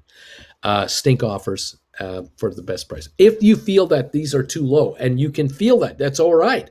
You can take those $25 contracts and not offer them at 325. Offer them at 345 or 365 or 395. If you feel there's a run coming during the day, and right now Matterport is at 24.21. If it pops up another 50, 60 cents, these contracts will jump up as well, and you can bring in a bigger premium. If you're happy taking in 385 or 395 on a $25 call for January the 21st, there you go. This is your move. Okay, so Matterport, take a good look at it. All right. Thank you all for being here. Let's see. I'm always in a good mood. I'm never in a bad mood. Cheddar, we know that. Let's see. John Bickman, Uncle Bruce, anyone a little worried about Warren Buffett backed fintech company Nubank rather than SoFi? Wonder why he just didn't back SoFi. Are we missing something? Probably not, John. There's a lot of room in the pool. Which investment banker do you like the most? Which car company you like the most? What software developer you like the most? You got to invest in something. He wants to invest in this one. More power to him. There's room for a lot of players in that fintech business. Okay. Let's see. What else is going through here? Thank you, everybody, for being here. I'm trying to keep up with your messages. Impossible to do because there's so many. I love you guys. Thank you for popping through here and following me. Let's see. Hey, well, Bruce, I'm a viewer, and I hold 80 $10 strike January 2022 Sextera calls I bought way back for $1.80. Here we are, 11:21 now, right? Now trading at mostly book value. I'm debating selling at break-evenish. What do you think? Well, right now, those contracts, those 10s, are probably trading at about 120, 125, maybe 130, right? The stock is at all-time highs without a single announcement from the company. I wouldn't be selling these calls right now. I don't think 1139 is going to be the all-time high of this stock. I don't think that this stock reached 1139 on a desperate run for whatever. I think what we have going on here is a systematic amount of buying coming in from basically July, because that's how far back the charts go. We were as low as the 8 somethings. What was the low? 750 for a brief moment in time. That would have been in what, August, maybe August 25th, roughly. And since then, we have been, maybe as low as 860, and then in that 10 neighborhood, and now it's 11.39 high at the moment, 11.21. You've waited a long time, and you've been patient, and you're now this close to something I think spectacular, and I think you want to wait this out. I don't think you're going back to $8 a share. I just don't think so. I think that on 77,500 volume, to have this stock perform the way it's performing, this is telling me there is a deal about to be announced, and there are people in the know, somehow in the know, rightly or wrongly, nibbling up this stock, and they're trying to nibble it up without saying anything or tipping their hand, but they can't help but tip their hand because we see the price of the stock hitting an all-time record high today. So I think Nomacity, you're about to make some money on this thing, and you're going to be rewarded for your time. And I think you've got another 2 weeks to relax and not worry about the expiry date at all, and let this thing give you 2 more weeks of performance, and then you decide how you want to play it from here. But boy, I'd love to see this go to 15, $17 for you. That would be pretty good. That would be pretty nice. All righty. Dana, I have a few CYXD average lower than 8s, never bought in the 7s. I was buying other things at the time. Nice going. Let's see. Did Uncle Bruce rant about the DOJ starting an investigation on the shorts? I didn't. I haven't really dug into this much. I really want to hear. I don't want to hear about there's an investigation going on. I want to hear about charges. I want to hear about findings. Then I'll rant about it. But right now, this is all just wishful thinking, I think. Anyway, there you go. What else is going on here? Oh, Smart Rent is loving the day. We're up 40 on Smart Rent, 11.53. We're up 16 on ME Matterport, 24.07, up 58, up 13 on Rocket Lab. GameStop down 9.80 to 149.21. Contracts are dropping. Contracts are dropping in price on GameStop here. SoFi down 14 cents. What else? What else is going on here? What else is going on?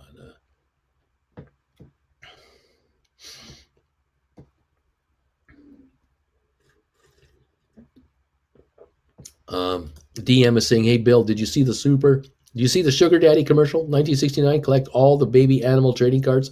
First card pictured an ape. Pretty cool. Let's see. What else going on here?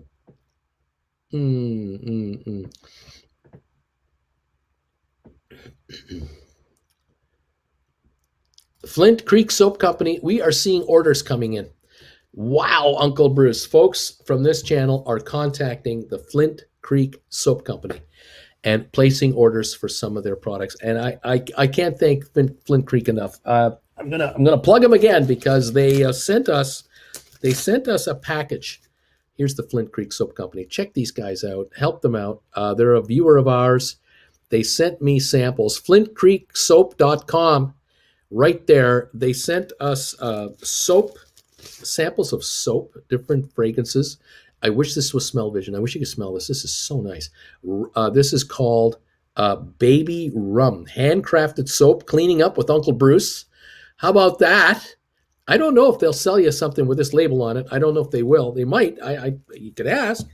And then they also sent me samples of this hand cream, different scents. This is lemon, hand lotion. That was great. It was just wonderful. We gave everyone who came out to the meet and greet a sample pack of this, and everyone went, "Ooh, this is kind of nice." Everyone was so appreciative. They really loved it. Flint Creek Soap Company, they sent me this package quick. It cost them a lot of money to get this to me through the mails. It arrived, and I want to just thank them again. Visit their website, check out their stuff, and tell them that I sent you, and thank them again. And also those wonderful people at the Ontario Mills Mall, just south of the mall, is the Outback Steakhouse. I am begging you, I'm encouraging you, and I'm hoping that some of you between now and through the holidays will go for a meal at the Outback Steakhouse in Ontario, California. And please do us the ultimate favor. When you go in there and you get seated, would you tell the gals at the front, make sure that they understand that you have arrived at this restaurant, the Outback Steakhouse in Ontario, the intersection of Highway 10 and 15, essentially. You got to drive past and in and out to go there, and this takes commitment. Head to that restaurant and tell those gals that Bruce from Stock Markets with Bruce and Auntie Jen sent you here because of how well you took care of the viewers of his YouTube channel on the patio on December the 11th. And he is so grateful for such great service that you took care of those folks. And that's why you have come to have a meal at Outback. You can't go wrong at Outback, period. No matter what Outback you go to, you can't go wrong. But this one, they went the extra mile, and they took care of my viewers like you cannot believe. I don't think a single viewer that I had there was disappointed in the service. The free or free snacks they provided, I couldn't even get an order in before the thing was over. It's unbelievable. Thank you. Thank you. The audience really enjoyed the meet and greet. We had a really good time. It was fantastic. Sixtera, still up 39 cents to 11.16. Smart Rent up 35 cents at 11.48. ATIP is still down 12 cents. Spire's down 8. ME is up 17. Matterport up 86 cents now to 24.35. We've got GameStop down 8.66 to 150.35. Another brief moment under 150. SoFi 14.92 down 9, and Rocket Lab down 3. The market overall, let's take a look at the big board. We're down 259 on the Dow. That's the low of the day, 0.72 of a percentage point. S&P down 21 3/4 points, 0.46 of a percentage point. It's a nothing burger. NASDAQ is only down 35 points. We're only down at 0.22 of a percentage point, a fifth of a point. This is a nothing burger. If this is it, if you're going to throw me some selling and this is all you got, they've run out of stock to sell. This is the first, 30-odd minutes into the day, 38 minutes, and that's it? This is your whole plan. You're going to sell me this much stock? They've run out of stock to sell. We could have a turnaround here and an up day, because if we don't drop 1.5% in the first 30 minutes, we don't have a sell wave. This is nothing. This is a nothing burger going on here. We're going to watch this closely. Anyway, there you go. Thank you. Welcome.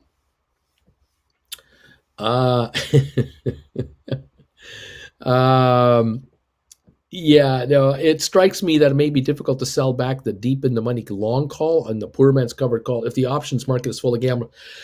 No, there are gamblers buying deep in the money calls. No, there's a market, always a market for contracts. We're going to be fine. There's enough liquidity. There is enough liquidity, but if you want to do 100 contracts on a very slim trading option, you might have some time to wait, obviously, to get a fill. And you must keep in mind that when you do poor man covered call trading, you have to be patient on your sell and buys, and you have to put in stink bids and stink offers. Do not just hit bids and do not hit offers. Do not. Here's a piece of advice for all of you out there. A lot of you are trading on these trading platforms on your phones, and you're being given these options, these choices, where you can do a poor man covered call diagonal option trade with an automatic fill on each side. This is where the broker will just make you buy the contract at market and make you sell the written contract at market. You're going to get the worst price on each side of the trade. You do not do that. You do not do that. What you have to do is you have to put in a buy order first to go long on your contract. You got to buy it. You put a buy order in at a stink bid price, at the low end of the bid ask, and you cross your arms and go, I've got all day, buddy. I am not flinching. If the stock is not moving, you don't move. If the stock starts to go down, you back off your buy order. You might drop it another 10, 15 cents and keep backing up. If it starts to go up, you might go higher on your bid if someone outbids you. But if no one outbids you, if you're the high bid, don't go higher. Just stay there. Demand, I'm the best bidder there is. You got to give it to me. Same thing on writing the call. Once you've bought a long call, let's say you want to buy 10 long calls, but you get one. So far, you got one. Well, now you can write one call contract on the other side while you're still trying to buy the other 9 on this side. Now you put in an offer to sell one call Again, short-term call, what you want to do. You put it in at an offer just below the highest offer. You're the cheapest offerer, but only a nickel less than the current bid ask. Sometimes there are $1 spreads between bidder and seller, and you've got to be the seller at the high end of the trade, and you've got to be the bidder at the low end of the trade. If you score an option on a buy down here and you score an option on a sell up here, the difference between what you got on the buy and the sell side, whether it's one contract, 2, 5, or 10, can be as much as $1.50 spread in your pocket. That's $150 for one call purchased, one call sold. That is $150 in your pocket that you didn't give away to the market by using Fidelity or someone else's automatic deal. You've got to do these one at a time. Now, if you get the one call, and you're trying to write the one call, and then 10 minutes later, you buy 2 more calls, you can now change your order on the sell side from 1 call to 3 calls. So you're now offering 3 of these calls at whatever price you're offering them at. And then if you buy 3 more calls down here, they slowly trickle into you. You're going to add 3 more calls to the sell side. Now you're trying to sell 7, whatever the number is. Eventually, you'll have purchased your 10 calls, and now you're writing your 10 calls. And one might fill quickly, one might not. It could be that you buy the calls quicker because you're too eager, or maybe there's an eager seller just dying to get out. But to write the calls takes a little longer. You have got to be patient, and you cannot panic. You also cannot panic if the stock begins to drift down a little bit where you're trying to catch a right option up here. You have to just sit there.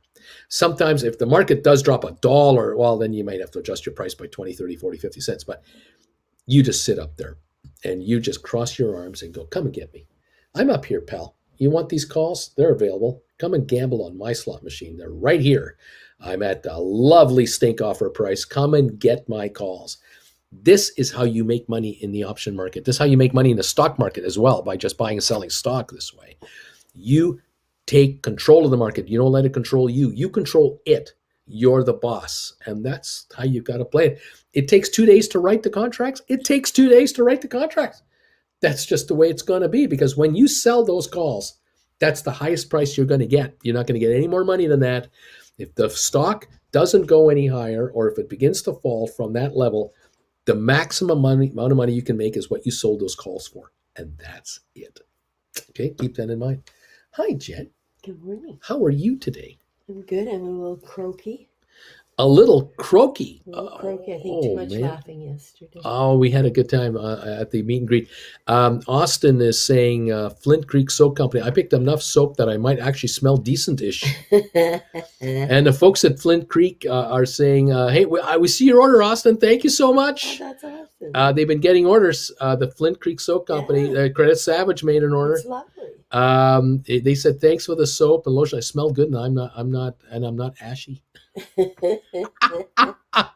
Folks are picking up product from the Flint Creek Soap Company because they went the extra mile to help us out. I know that. And I've been telling folks all morning to head to the Ontario location of the Outback. Oh my gosh! Boy, did they take good care of us. Holy cow! Yeah, Jen and I could not believe it. After everyone left, we had to settle up the bill because we had offered to pay for all beverages, non-alcoholic. Any beverage you want, a non-alcoholic from their menu, help yourself. And we were looking to order, appetizers, this kind of thing. And the restaurant gave us appetizers they comped us some appetizers to start with. Crazy. And I was thinking, as I was standing there talking to the gang, I wasn't thinking about the appetizer situation. I was kind of thinking, well, if we need some more appetizers, Jen will figure that out and we'll order more. But we didn't need any more appetizers. The appetizers we had were making everyone happy. And so Jen didn't think to order any. It didn't even occur to me that I would stop my presentation and, make sure we ordered more appetizers, because there seemed to be appetizers all over the place. But we got the bill at the end, and we kind of felt guilty because it was such a small bill. So I am asking you folks out there, if any of you are in the area of Ontario, California, over the next few weeks, do us a favor. Head over to the Outback Steakhouse. Have a bite to eat. You're going to be treated great. The restaurant food, is good at the Outback. Tell them who sent you. Auntie Jen and Uncle Bruce from this channel told you to go there because of how well they took care of our viewers on that patio on Saturday. It's lovely. That was wonderful. Yeah, we had great weather. It was all perfect. We enjoyed it a lot, and there you go. So is it your classic Monday here? Oh yeah, we have. I've mentioned to the channel we have a few bagels. We have a few bagels. Yeah, we have a few extra. Just a few extra. I told the channel the whole story, but yes, I would love. You know what I'm going to have? A schmear. Really? I think a schmear. You know what? Okay, it's Monday. How about a schmear with a little bit of grape jelly on top of the schmear? Oh my God! Because who are you even? I got to use up that schmear because I bought so much schmear. I bought a Costco container of schmear, like six containers of that thing. We got a zillion bagels, gazillion pounds of schmear, got some grape jelly, so might as well mix it all up and enjoy. So that's what's going to happen. No shortage of good times. No shortage of good times. Thank you, everybody. Nice to have you here.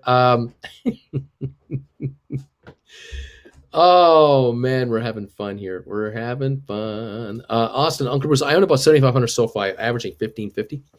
Should I buy another 1,000 shares at this level? 1477 last trade on SoFi.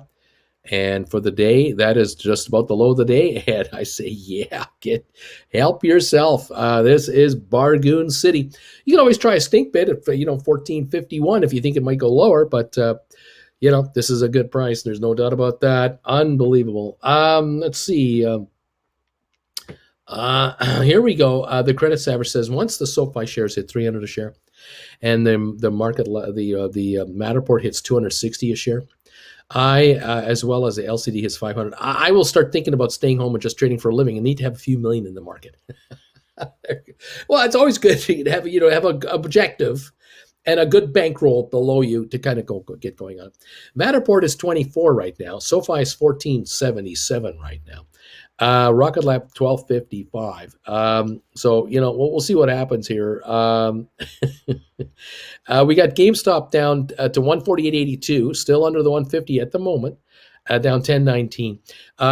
Spire down a dime, ATIP down 15. SmartRent is up 23, and Sextera is up to 11.24, up 47 cents. This stock hit the high of all time, 11.39 today at about 9:45 or so, just before 10 o'clock this morning. The shares are doing very, very well. 209,000 volume now, a little more interest in the stock. Something's brewing. There's something already moving this market without even the news even being out. So something's happening here. Let's see. Michael is saying I bought 1,600 more this morning on the SoFi. And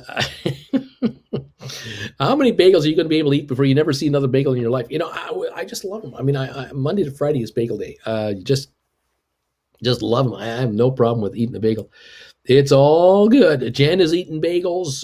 My daughter's visiting. She's eating bagels. We're chomping them, but daughter heads home later today. So it's just the two of us left to work on them. Cola and coffee. We got coffee to start here. Cola in the wings, waiting to go. All right. Credit Savage, the SoFi hits 13.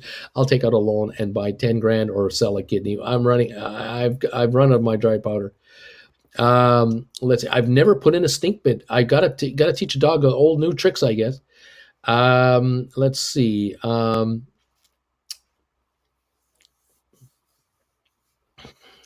Let's see. Support on SoFi at 1471 is good luck getting filled at 1401. There's a lot of support here. Let's go.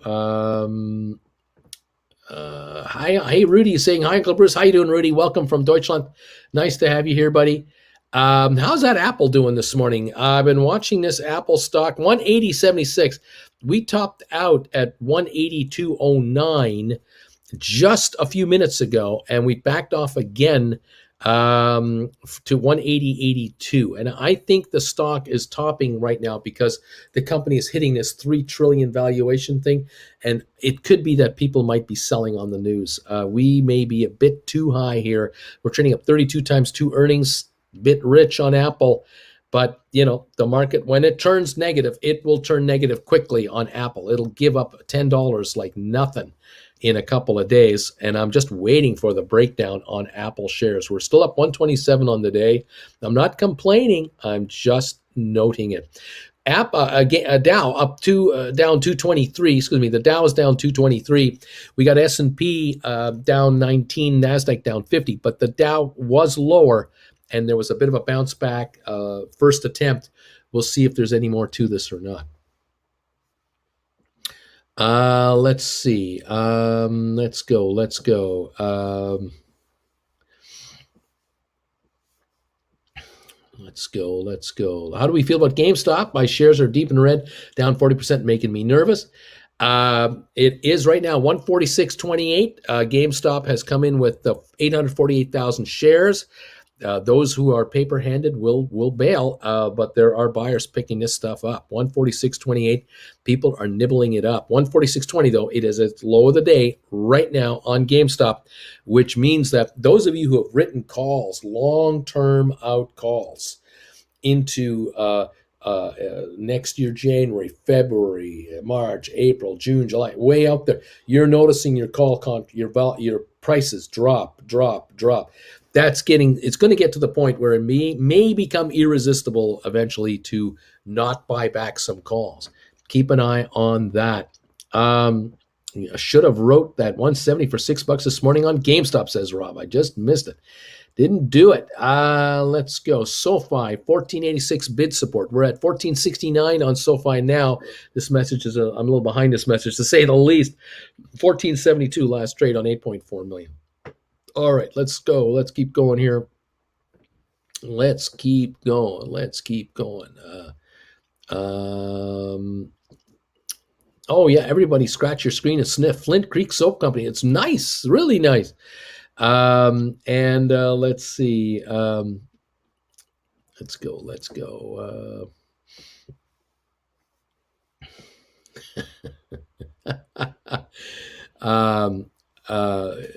Flint Creek says, I cannot talk. I cannot talk. I cannot talk about that. Cannot talk about these kinds of comments on the soap. Nick is saying, we'll be contacting you soon. Fantastic. Nick owns a hotel. Motel. Right on. Let's see. What else is going on?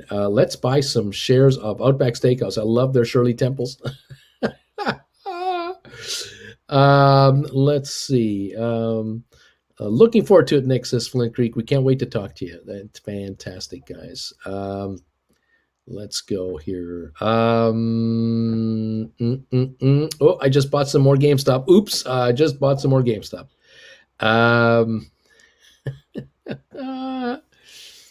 Let's see. Continuing on. Sold a Matterport January 2130 for 180. Thank you. Good job, Andrew, taking in money from Matterport. Matterport is offering opportunities for you to write 180, 30s and 25s for January for really nice fat premiums. There's some real opportunities here. You might want to take advantage of that. Chris Savage, Uncle Bruce, thanks for all the wisdom on Saturday. I can't believe how many cool people I met and follow you. I can't wait for another meet and greet. I want my biggest problem to be paying lots of taxes. Beautiful stuff, man. We had a really good time there. It was really good. It was a very informative. It taught me a lot about you, and vice versa. It really worked out. 145.22 on GameStop right now. We're down 13.78. This is the low of the day right now on 905,000 shares. So we've got some bargain basement pricing coming in on GameStop. Those of you who have written call options, keep an eye on your option pricing. There could be some irresistible opportunities here. 144.55 right now. This is about the low of the day as we are going through this sell wave. We have the Dow down 262, which is helping the momentum. S&P down 24, NASDAQ down 87 points. The markets are down a half a percentage point on the NASDAQ and S&P, 0.7% on the Dow. Still a nothing day on really the kind of negative market we got going here. Double check a couple of other things here. Just checking a couple of things here. Quick. If I can. There we go. Where are we at on those? Okay. Yeah, we have a $15 bid on these $200 GameStop contracts for February. It's amazing how they have backed off from the 50s down here to the $15 level now on these 200s. It's amazing. And I'm looking at some April contracts here. April 270s. I know one of my viewers has April 270s. They were written in the 50s. They're now at 1370, falling off amazingly. And then there are those, some of you out there, I know you have June contracts because you did rollovers. As an example, 200s are 27.95 bid now. They're dropping dramatically. 220s, 26.50 bid. They're up. They're backing up. Continuing to back off. And my quote machine, I know, is not accurate. It's probably off the mark somewhat. But yeah, 143.69 GameStop down 15.32 as a sell wave is coming through here. People are nervously selling. Others are happily buying, and I can understand why. They're the long-termers picking this stuff up, picking up these calls. Looking at writing puts, yeah, you might look at might look at writing 130s, 125s, 120s. You might want to look at writing cash secured puts cheap on GameStop. Yeah, look for premiums too. Fantastic. Credit Savage says, oh yeah, to all of you curious out there wondering what Auntie Jen looks like, she's 6'4", redhead that absolutely towers above Uncle Bruce, who really is 5'2". He's tiny. He's just a little guy. It's amazing. What can I say? You know, what can I say? Is Outback any good for vegetarians? I think they have a vegetarian menu. I bet you can look it up online. I really do. I think you can look it up online. The Ontario location also does deliveries. So if you want to order from Outback on a delivery, you can just have them delivered to you and tell them, because Uncle Bruce sent you from Stock Markets with Bruce, the gang that was on that patio on Saturday. You want to make sure that the management of that company understands when you put an order in, whether it's a take-to-go order or you're coming in person, you tell them why you're calling and how you found these guys. You want them to know, oh, it's that gang that was out there.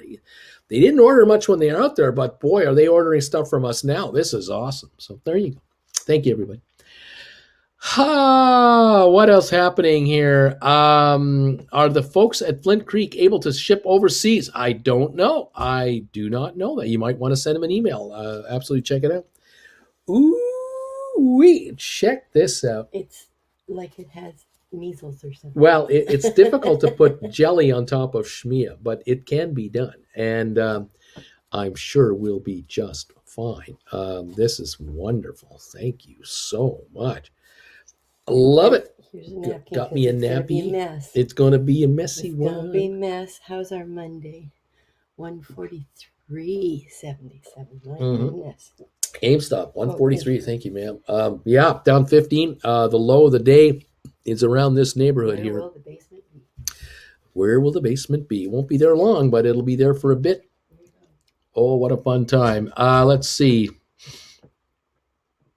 We've got SoFi 1466, kids. 1466, okay. Thank you, Uncle Bruce, for the Apple advice. I plan to stay put and not flinch until Wednesday and see how this pans out. Might roll into a 165 December 23rd, like you advised. More on prime time, I hope. You bet. You betcha. There's ways. Let's see. Let's see what else is going on here. Which attendee came from the furthest distance? Without naming names, we had one from Philadelphia. Yeah, from Philadelphia. Awesome stuff.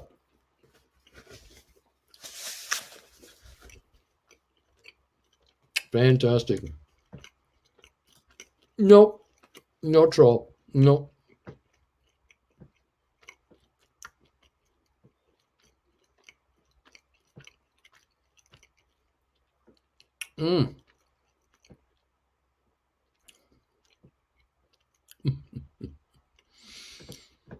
Oh boy.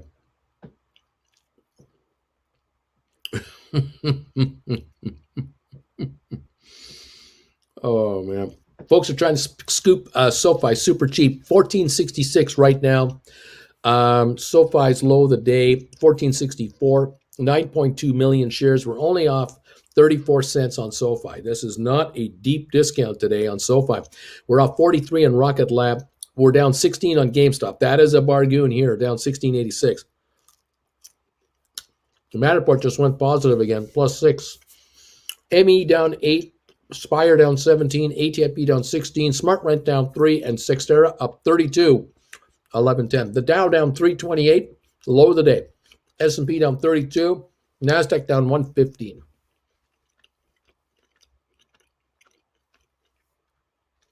The market headlines are trying to tell us that the markets are down because of the Fed meeting on Wednesday.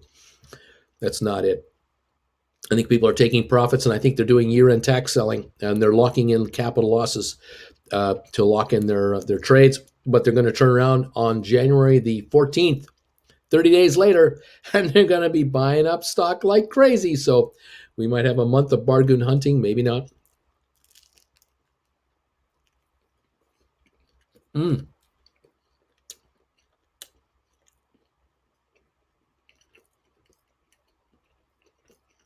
This bagel is fantastic.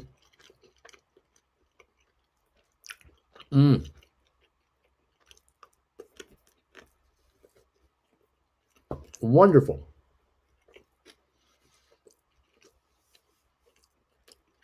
GameStop, 142.84. The low is 141.73.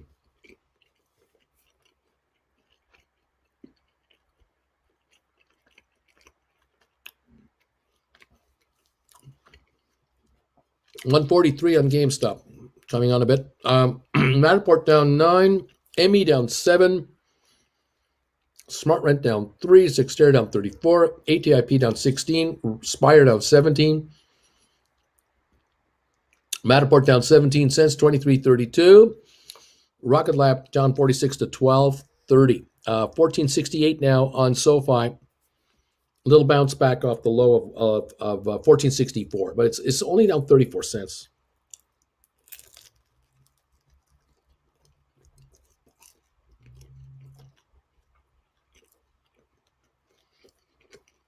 Mm.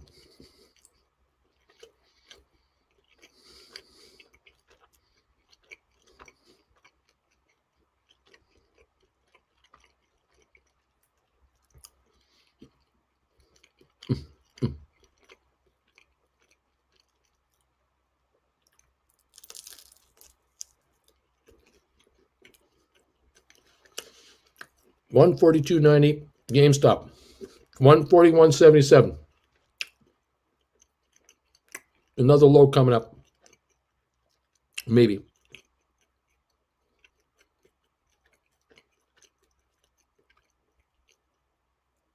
I'll keep chomping the bagel, see if we can make the market go higher.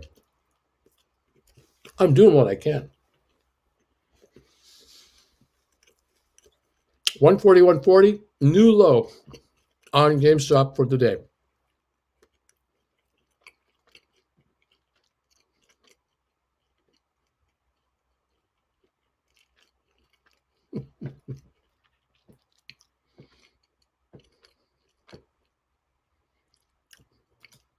Nick, Rudy, how you doing? I just shorted Apple for a quick in and out.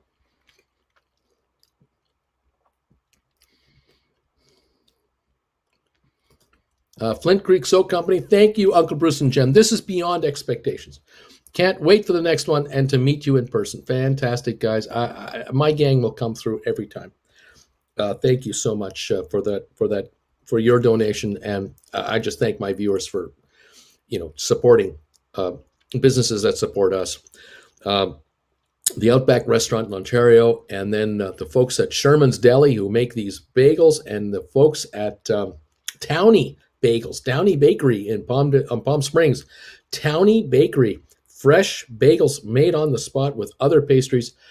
Fantastic. You can order online from these guys. They'll love you for it.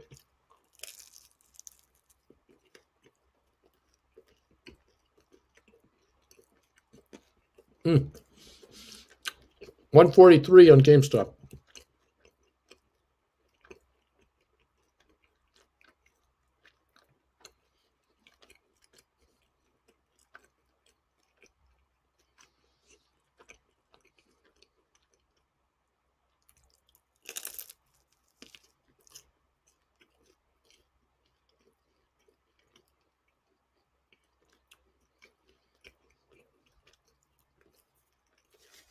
Mm.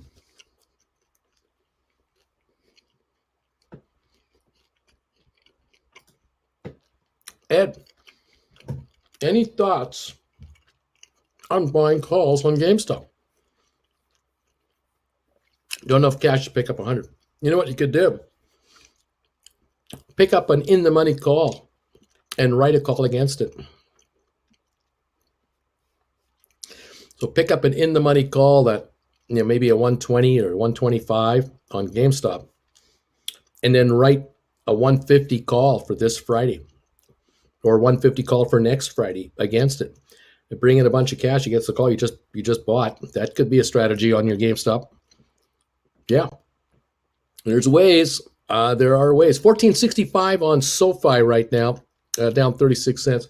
Rocket Lab at 1229, down 47. GameStop 143. Matterport 2331, down 18 cents. 2342, down 7 cents. Just popped up on Matterport. ME down a dime. Spire down 16. ATIP down 17. Smart Rent down 3. Sixtera 1117, up 39 cents. On a red day, we are down 268 on the Dow, but we were down over 300 like 5 minutes ago. We've come back up a bit. We're down 26 on the S&P. We're down 100 on the NASDAQ.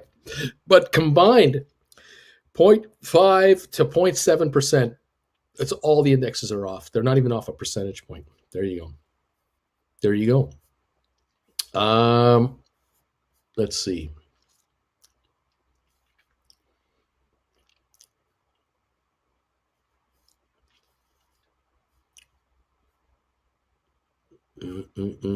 Quick question. If my SoFi stink bid at 1441 hits, does that mean that the SoFi ticker will show 1441 on Fidelity? Well, it should. I mean, you got a legitimate order in there. That should show. I would think so.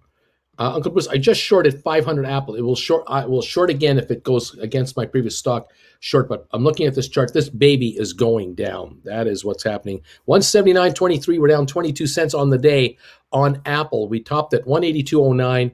We just dropped to 178.16, and I think more profit taking is coming in. Credit Savage, Gregory Allen, yes, bro. Rocky showed up, and we talked about stocks and how he was flying that same night to go back to Philadelphia. He's a cool person and is making lots of money thanks to Uncle Bruce. We had a really good time. He was great. All the gang that I saw there, guys and gals, was a fantastic group of folks, and we really enjoyed it. It was a very enjoyable get together. It really was. I really am grateful for all who came out.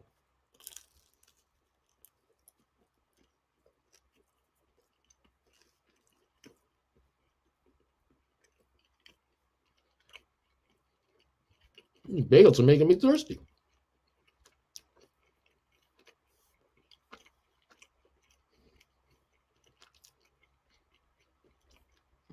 Max, I'm looking to buy shares of Flint Creek Soap Company. Carol wants to know, do you do corporate baskets? Yes, Carol, we do. Email me, Carol. Email me.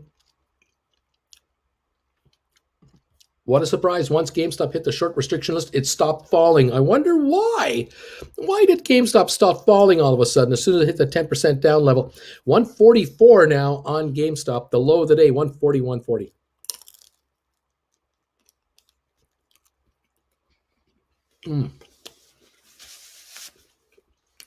Eat a bagel, stock goes up. Funny that. 140, 106 was the low on GameStop.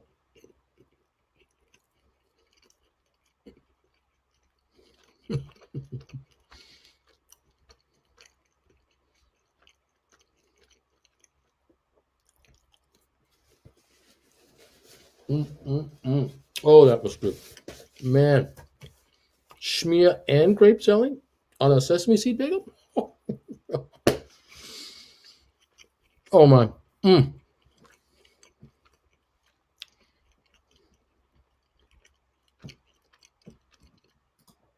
Damn it, Jim Singh. Not sure if you're talking about me. Laughing out loud.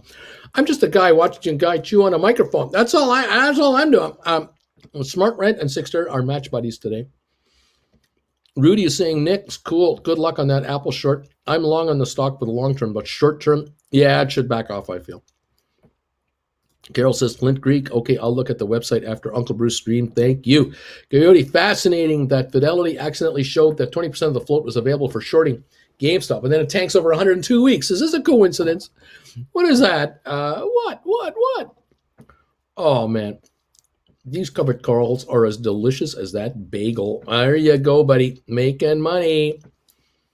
The Savior's here. It was just like the Last Supper. I mean, he was standing there talking to the disciples. It was a great time. The Savior was there. He was there. Oh, man. You know, I had a full head of hair when I got into GameStop in January. Now I look like Uncle Bruce.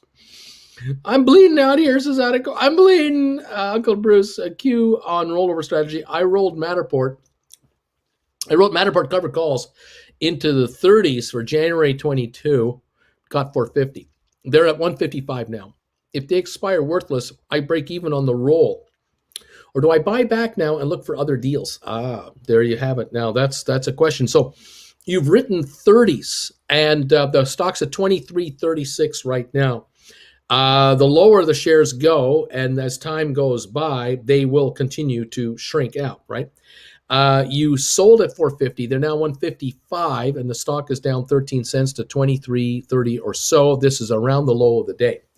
Now, the Dow is down 282, S&P is down 31, Nasdaq's 114 negative. It's a negative vibe on the market. Is it possible that Matterport could drop another $1 today?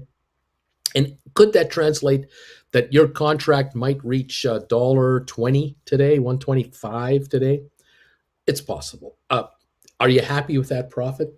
You could theoretically just buy the contract back and do nothing.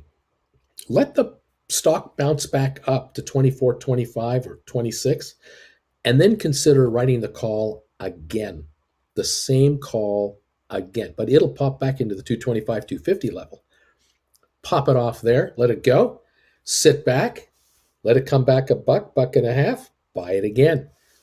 Stock wants to pop again, you could do that. This is a strategy you can employ again and again and again on this same contract between now and 2 weeks, 3 weeks from now. This January contract, all of you can do this.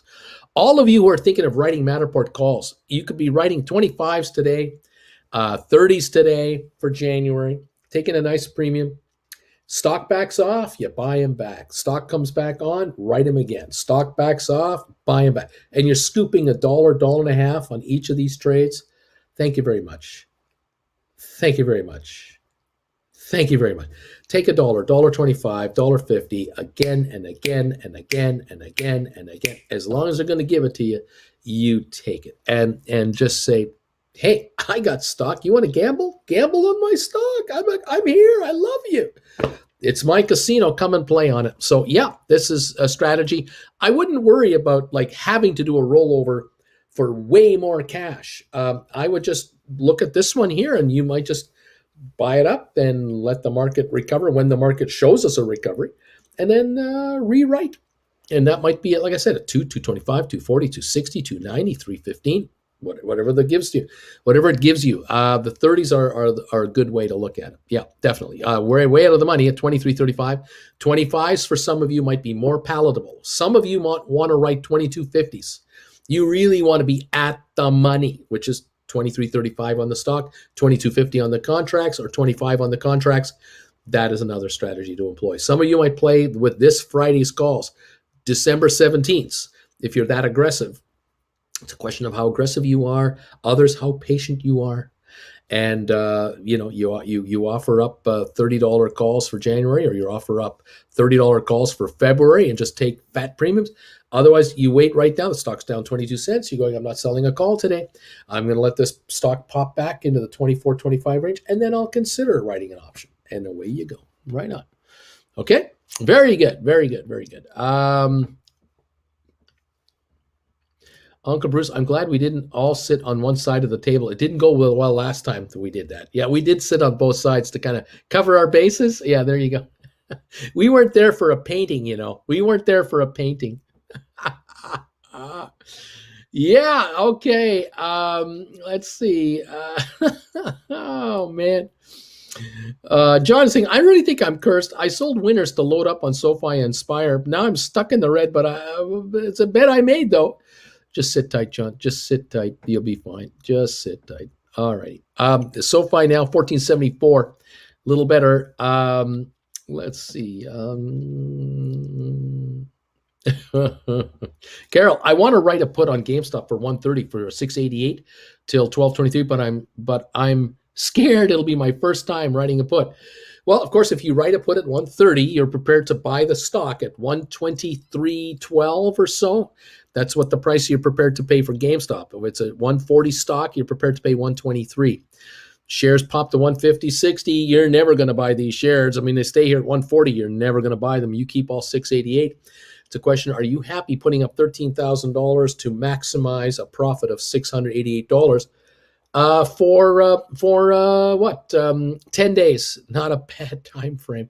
You're asking the stock to drop a lot more for you to be exercised. But hey, if you've got the 13 grand, less the 688 you're going to get, you can do it. If you're doing it 1 or 200, 300, however many.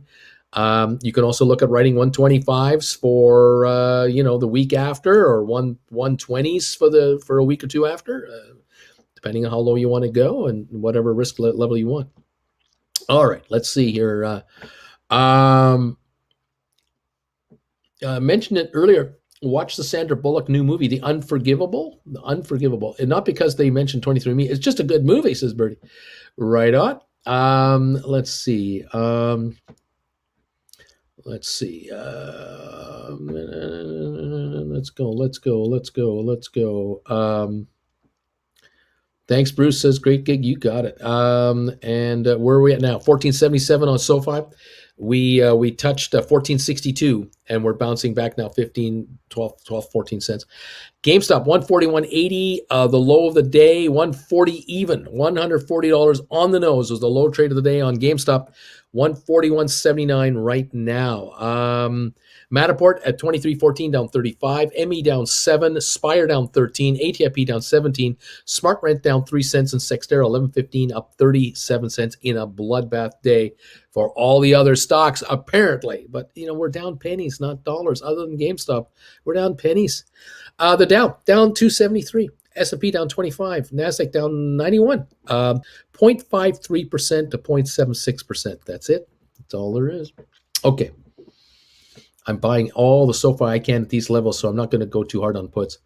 Let's see. Loving the conviction. Rob, 140, lowest on GameStop. 141.6 isn't so far off now. Thanks, Uncle B. You got it, Carol. Thank you, Carol, for the super sticker. Thank you. Michael, I got it at 1474. Screw it. I needed the 8,000 share, and it's a mental thing. I now have 8,000 shares of SoFi. I'm in. You're in to win, my friend. That's like owning 80 contracts, but you're at the money. You are at the money, baby. Every penny is yours. Every dollar is yours. Let's go to the moon. Yeah. Okay. But you're going to want to know this guy when stock hits $30 a share. You're going to want to be his friend. I'm his friend. There you go. Let's see. Socius, Cheddar, I'm even considering selling everything and buying SoFi now. I just want to get this thing so cheap. Well, like I say, SoFi, I'm a believer. I know you are. This thing isn't going away. They're sitting on billions of cash. They're going to grow. But, what's the day it takes off? I wish I could tell you. It's done a few of these now. We know SoFi. It's done a few runs. It'll do another. I have 200 shares of SoFi. Any recommendations on options on SoFi? I'm still in the noob on this trading thing. Aaron, you don't want to write any options right now on SoFi. It's too low. You just want to hold your stock right now. Let the shares pop up into this $18, $20 range. Once we break that 20 range, we'll see what kind of momentum we've had going into that. And then we'll take a look at writing options. You might be writing options at 22, 24, 25. We'll see how it goes. Let's go here. Thank you all for popping in here. Oh, how are we doing on thumbs ups today? Are we getting any? 349 thumbs ups. Thank you very much. I love that super sticker. Number one fan. I love how that shows there. I don't see the animated motion of that thing on my channel, on my SoFi thing, on my StreamYard channel, but I do see it here online, and I thank you, Carol, very much for that. It's pretty cool how it moves. Thank you all for super chats and donations. You guys are great, especially in a down day. That's unbelievable. Thank you. 362 thumbs ups. We're going for 400 right now, with 38 away from 400 thumbs ups. Thank you for that on a down day too. I appreciate it. We are now, let's see, rolling along here. Got a good crowd watching. Thank you everybody for being here this morning and being with us. Love that you're here with us right now. Learning a lot as these markets gyrate in front of us every day. It never ends. I try to explain it to you in plain English as best I can. If you want to learn how to write options against stock, like a lot of folks here have been doing, check out my lessons on my website, stockmarketswithbruce.ca. Stockmarketswithbruce.ca. You'll find classes listed just kind of up here somewhere on a tab. And there's 10 classes on all kinds of angles on option writing, how they work, how they depreciate, how they move, and how you can profit on a conservative stock, on a volatile stock, combinations, spreads. We cover a number of topics. Poor man covered call trading. We really are talking about that a lot right now as well. Right now, writing some puts on SoFi ? Yeah, if you got the capital, you want to do it. Worth looking into. Aaron says, thanks, Uncle B. Why is this so low, Bruce? Why? I don't know. It's 14.76. It was lower by 14 cents, but it's not that low anymore. 143.05 on GameStop, low of the day, 140 on the nose. We've had almost 11 million SoFi trade and 1.7 million GameStop trade. You think that with GameStop down to 140 a share, you'd have 20 million shares of selling coming in, and you don't. It's a million odd. That's it. And it's people picking this up. Remember, it's being bought. Everyone that's selling is being scooped up. And here we are at 142.95, almost $3 higher than the low trade of the day. And that was only in the last, 15 minutes? Uncle Bruce, I have about 42,000 shares of SoFi, Matterport, ME, ATIP, and Inspire. Will you rub my back and tell me everything's going to be okay? Everything's going to be okay. Everything's going to be okay. It's going to be fine. Let's see. I get a check on the 28th that's either going to Aspire or a $35,000 bill or demo to an office building in my property. I don't know how much I want to gamble with it, though, says Austin. Damn it, Jim. Uncle Bruce, covered call advice changed everything for me. My average on SoFi is real low because I played the system a lot so far. There you go. That's the beauty of it, too. With Matterport, that's another thing that can work for you. You write options on Matterport now, and you're dropping your cost average on your stock. You're making the stock pay you for being a holder. Yeah, absolutely. Now, look, you can write SoFi calls if you want for this Friday that expire this Friday if you want to, but you're not going to get a lot of premium money. You might want to look at writing 20s, 18s. You can get pennies. But, if some of you write calls that bring in 15, 20 cents, 15, 20 bucks, 100, and you got 300 or 400 shares, bring in, 50 bucks, 80 bucks, but it's not a lot. And under 20, it's really not really worth your money. I would not write SoFi calls at 15 at all. No way would I offer my SoFi at 15. Not a chance. You'd want to be 18 or higher at the least. In any event, there it is. GameStop 15.29 on the down dip at 143.72. We're approaching 144 again on GameStop. Matterport 22.69 down 80. ME down 13. Spire is down 15 to 413. We got ATIP at 345 down 17. SmartRent went green again. It's up 2, and Sextera is up 30 cents right now. AMC getting hammered down 336. 15% drop today. We've got Robinhood down 74 cents to 19.39. Vanek Vector's down 336. Home Depot down 690. IBM down $1.58. The Dow down 304. The low of the Dow now 35,628. We're at 666. So about 30 points above the low of the day. So 304 now is the drop. 335 has been the low. 335 point drop is the low. Microsoft is only down 82 cents. This is not a serious sell-off. Apple is up 38 cents to 179.83. It reached 182 today, 182.09, and now it's at 179.72 after dropping to 178.